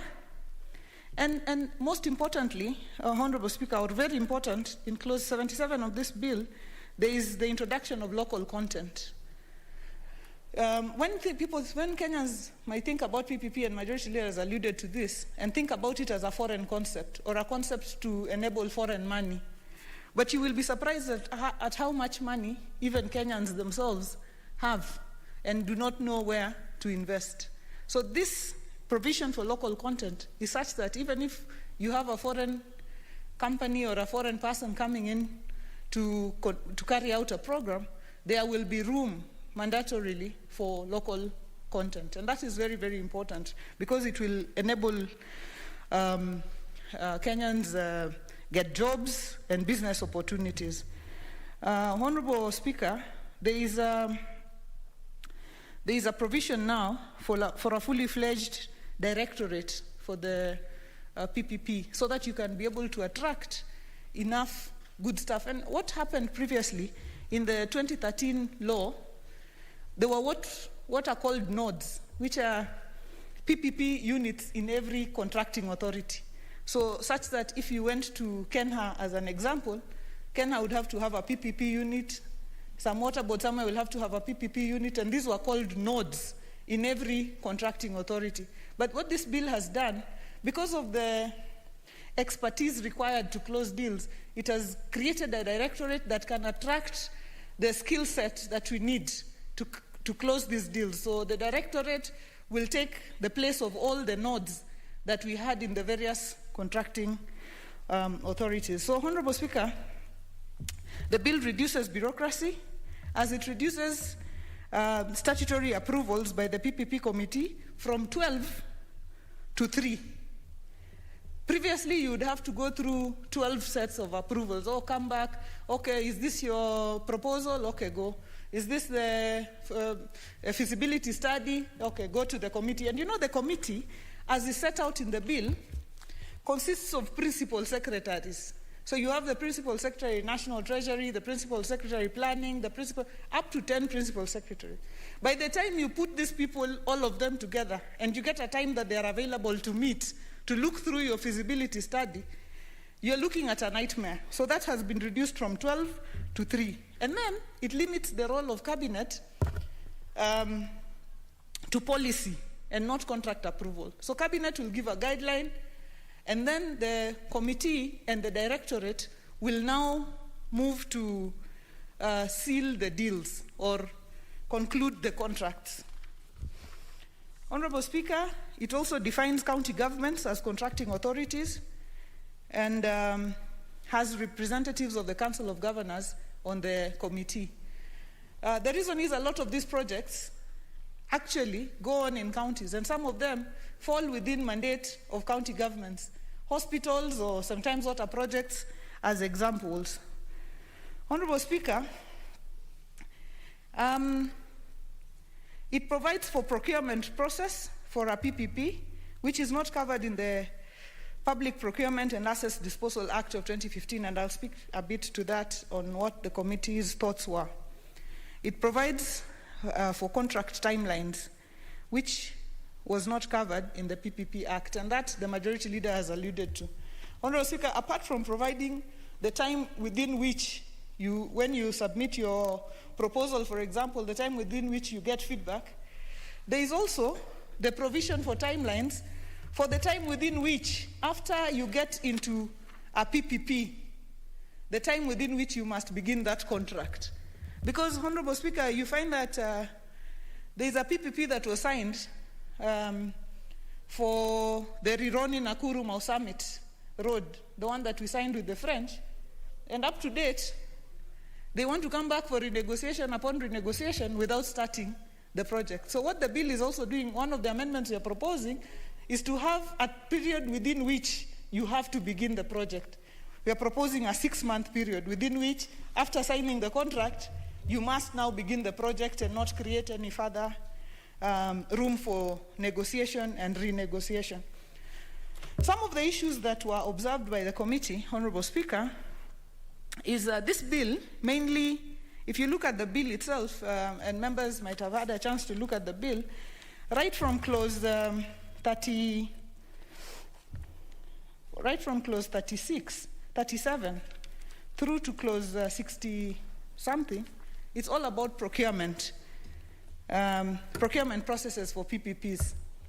And one of the issues the committee was concerned about is why can't PPPs follow the Public Procurement and Assets Disposal Act, or why can't these modalities of procurement be included within that act?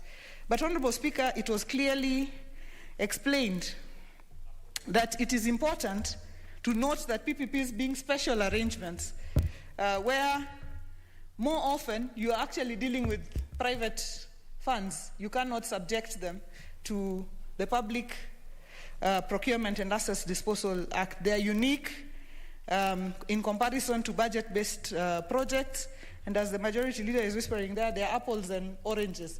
Because if I'm coming in with my money, you don't want to subject me to a public procurement process. I want to come in with a proposal and say, I'd like to do ABC, and I'll bring in my funding, and I can recover my funding from my own studies within this amount of time. And that is why it is important to note that Section 42E of the Public Procurement and Assets Disposal Act of 2015 lists PPPs as one of the procurements to which the Act does not apply. Consequently, PPPs are excluded from the scope of application of the Public Procurement and Assets Disposal Act. The issue of representation in the PPP committee was a concern because in reducing the number of representatives, especially principal secretaries within the PPP committee, one of the principal secretaries that was still retained is the principal secretary for industrialization.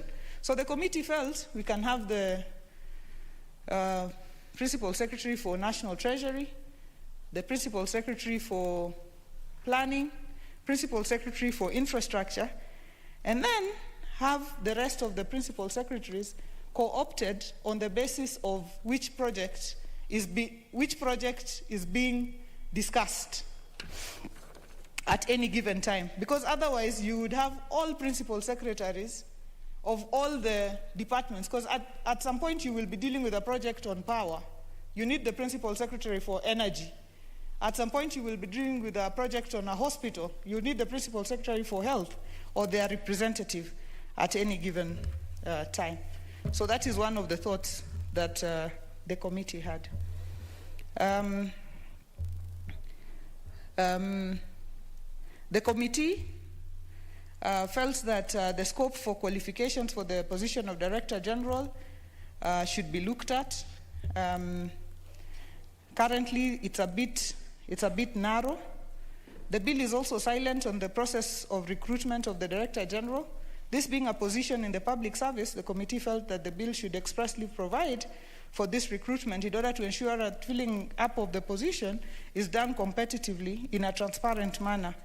In that case, the committee proposed that recruitment be vested in the Public Service Commission. There's a whole conversation and discussion around how the staff of the directorate are recruited. There's the issue of secondment of staff, which was seen as a good proposal. Honorable Speaker, the other key issue that we thought about is the role of Parliament in the PPPs. The role of Parliament in approval of PPPs should be clearly outlined. Because, Honorable Speaker, this Parliament approves budgets for every project that is conducted in this country. This Parliament is also provided with, as the BPS comes, it also comes with the status of our debt.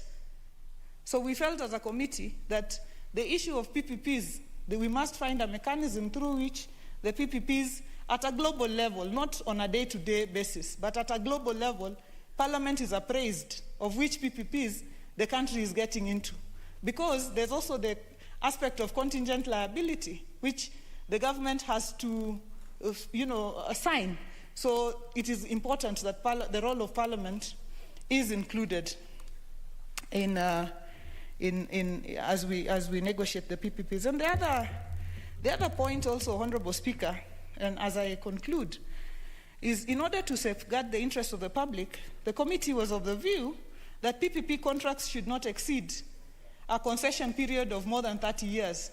And the committee's conversation was a generation lasts 30 years, or a generation is 30 years, such that if we enter into a PPP, we should not enter into a PPP that that binds the next generation as well. So while there are many models and some are much less in time, for example, if you look at rehabilitate, operate, and transfer as a model, it is capped at not more than 15 years. Some are capped at the annuity-based design, build, finance, and operate is capped at not more than 12 years, and this is in the second schedule of the bill. The committee proposed that the upper limit for any concession should not be beyond 30 years. Honorable Speaker, and this has been spoken to, but lastly, I know that in the mind of many members you may be asking how Kenyan citizens will benefit from PPPs. The bill recognizes local content. We have already said that in clause 77, and the bill provides that priority will be given to services provided in Kenya and also supplies manufactured in Kenya, provided they meet the specifications. Likewise, there will be mechanisms to ensure that there is technology transfer, mainly due to personnel that will be employed under the project company. So the project company is a company that is formed between the contracting authority and the private partner doing the PPP. So if we talk about the expressway, there's a private company or a project company between Kenha and the Chinese group. And when the staff are seconded to that project company, it is for purposes of technology transfer, so that as our private partners leave, we have enough capacity locally to be able to run the projects. There'll also be opportunities for corporate social responsibility programs, and the parties will be expected to comply with local content requirements provided under any other written law. There will also be opportunities for optimization for trade concessions for Kenyan goods and services outside Kenya. In order to achieve the aforementioned, the committee, on advice of Directorate, will issue the required guidelines. All the above issues were addressed in the amendments proposed by the committee, which shall be considered during the committee stage of the bill. I therefore, Honorable Speaker, with those many remarks, I second the bill, and thank you.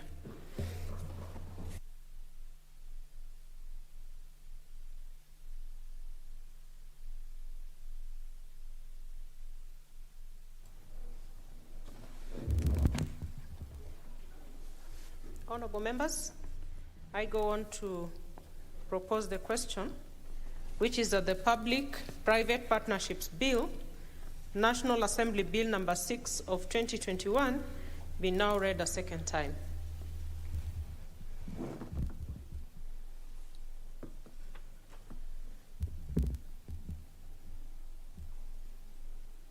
Honorable Sankok? Is Honorable Kiaria here? I just skipped him because I cannot see him. He's first on top of the list. Next is Sankok. Thank you very much, Honorable Speaker, for giving me this opportunity to support this very important bill. Honorable Speaker, let me start by thanking the committee led by the Iron Lady, Honorable Gladys Wanga, who is actually the Minister of Finance, and who brought a very important bill that will solve our economic problem that we are facing now as a country, not even only as a country, but there is an economic meltdown in the world courtesy of coronavirus pandemic. Honorable Speaker, Honorable Gladys Wanga and the committee did a very good job. They had public participation, which is well informed because I've gone through the report. And this is the bill that I can say is in front of this House properly, Honorable Speaker. Honorable Speaker, private-public partnership is paramount and is very important for our country, especially Kenya, not only because of what we are facing in the pandemic, but because of our Constitution 2010. Honorable Speaker, our Constitution 2010 places a very heavy burden on our government and our resources.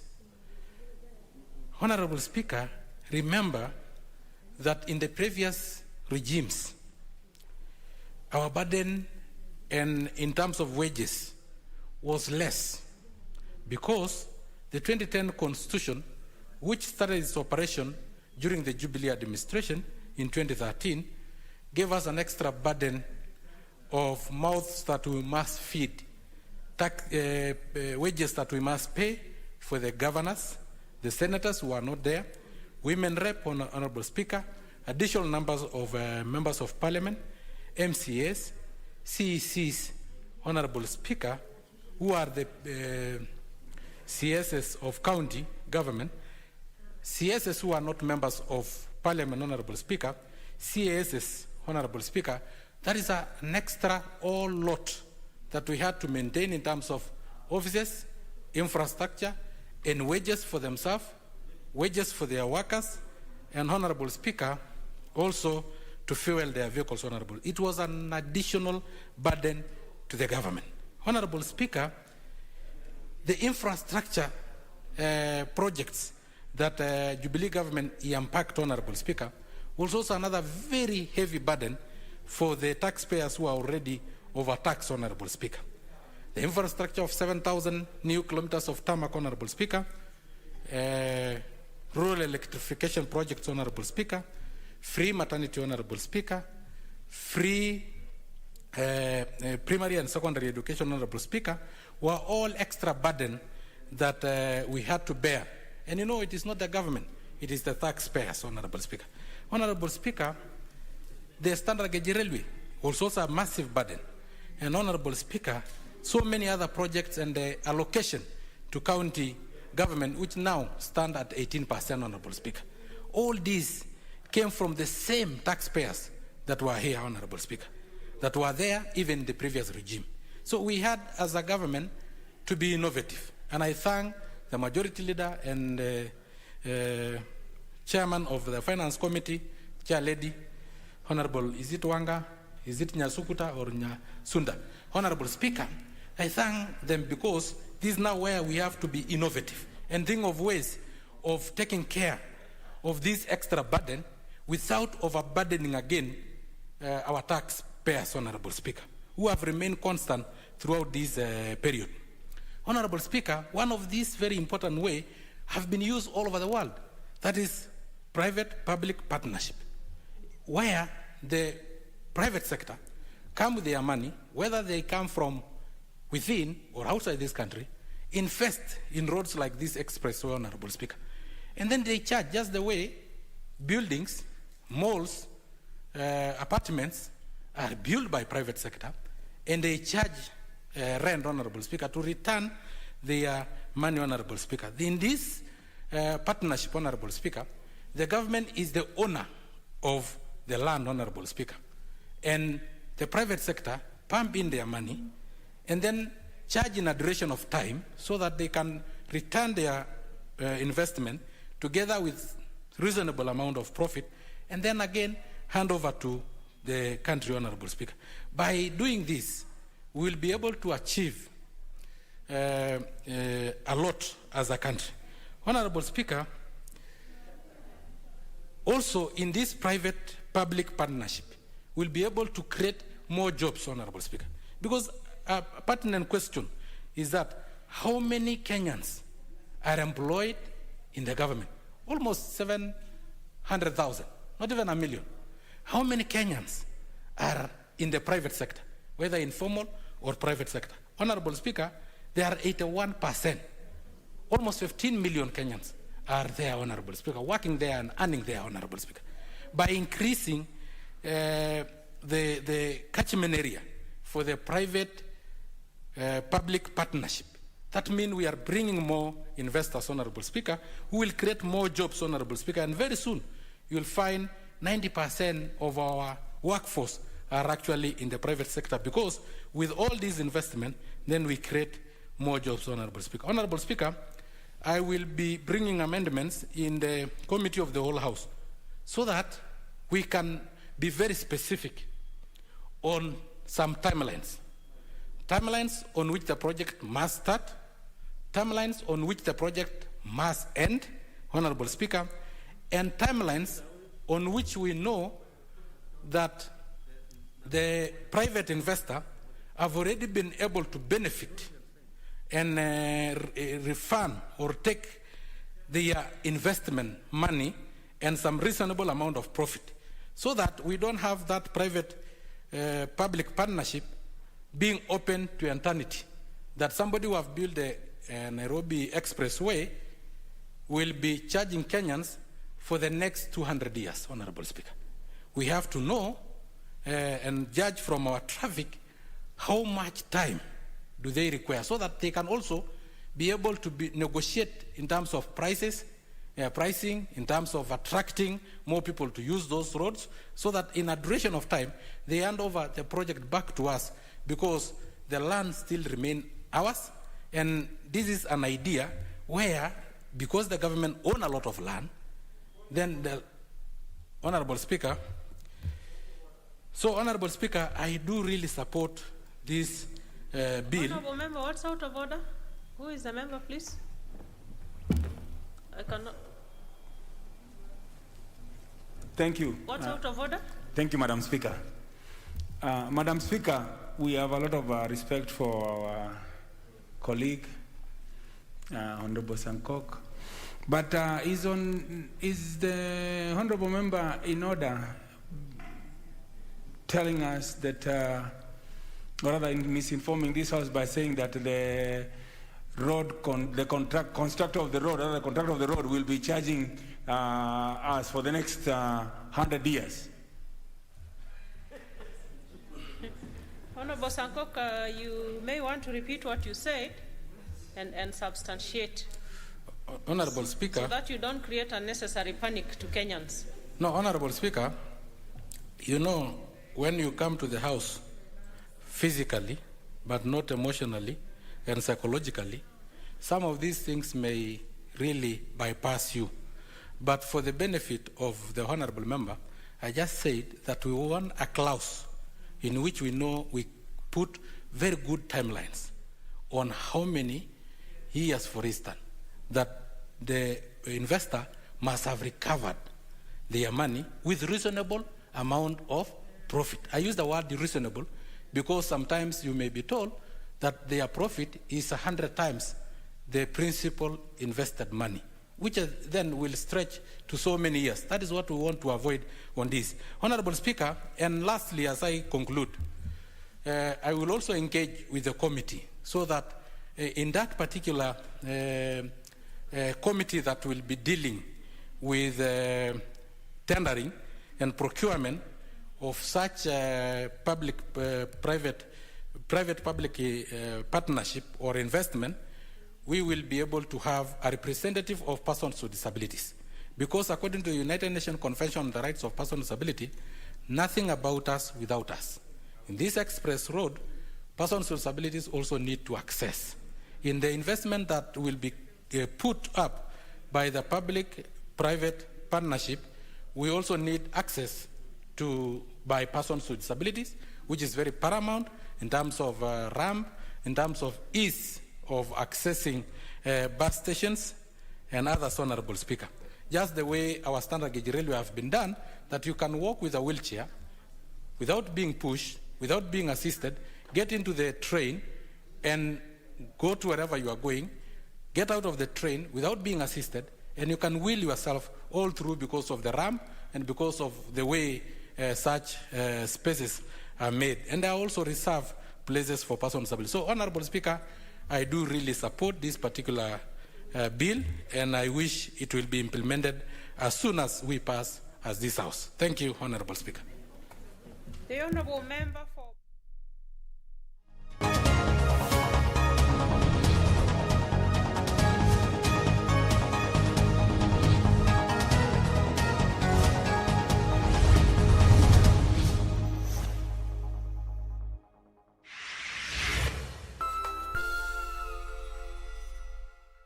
Je, umeomoka? Kama hujaomoka kwenye QuickBin ndio mambo yote. Hapa tuko na fridge, kodi yake ni CM.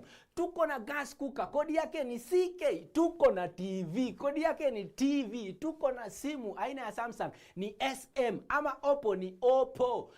My friend, mahali popote unanitizama, eka hizo kodi zake kisha utume kwa 4032353. 4032353, alafu utakuwa unaomoka na hizi bidhaa. Kumbuka, kwenye QuickBin ni bidhaa bora zaidi kwa bei ya chini kwa chini. Je, unajua unaweza ukachukua bima ya mazishi? Chukua bima ya mazishi ili usiwe na mfadhaiko unapopatwa na msiba. Sera hii huhakikisha gharama zote za mazishi zinazingatiwa.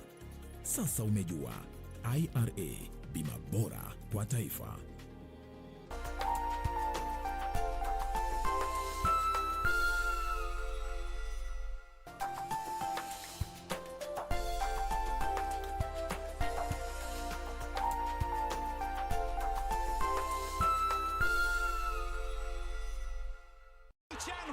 Substitute.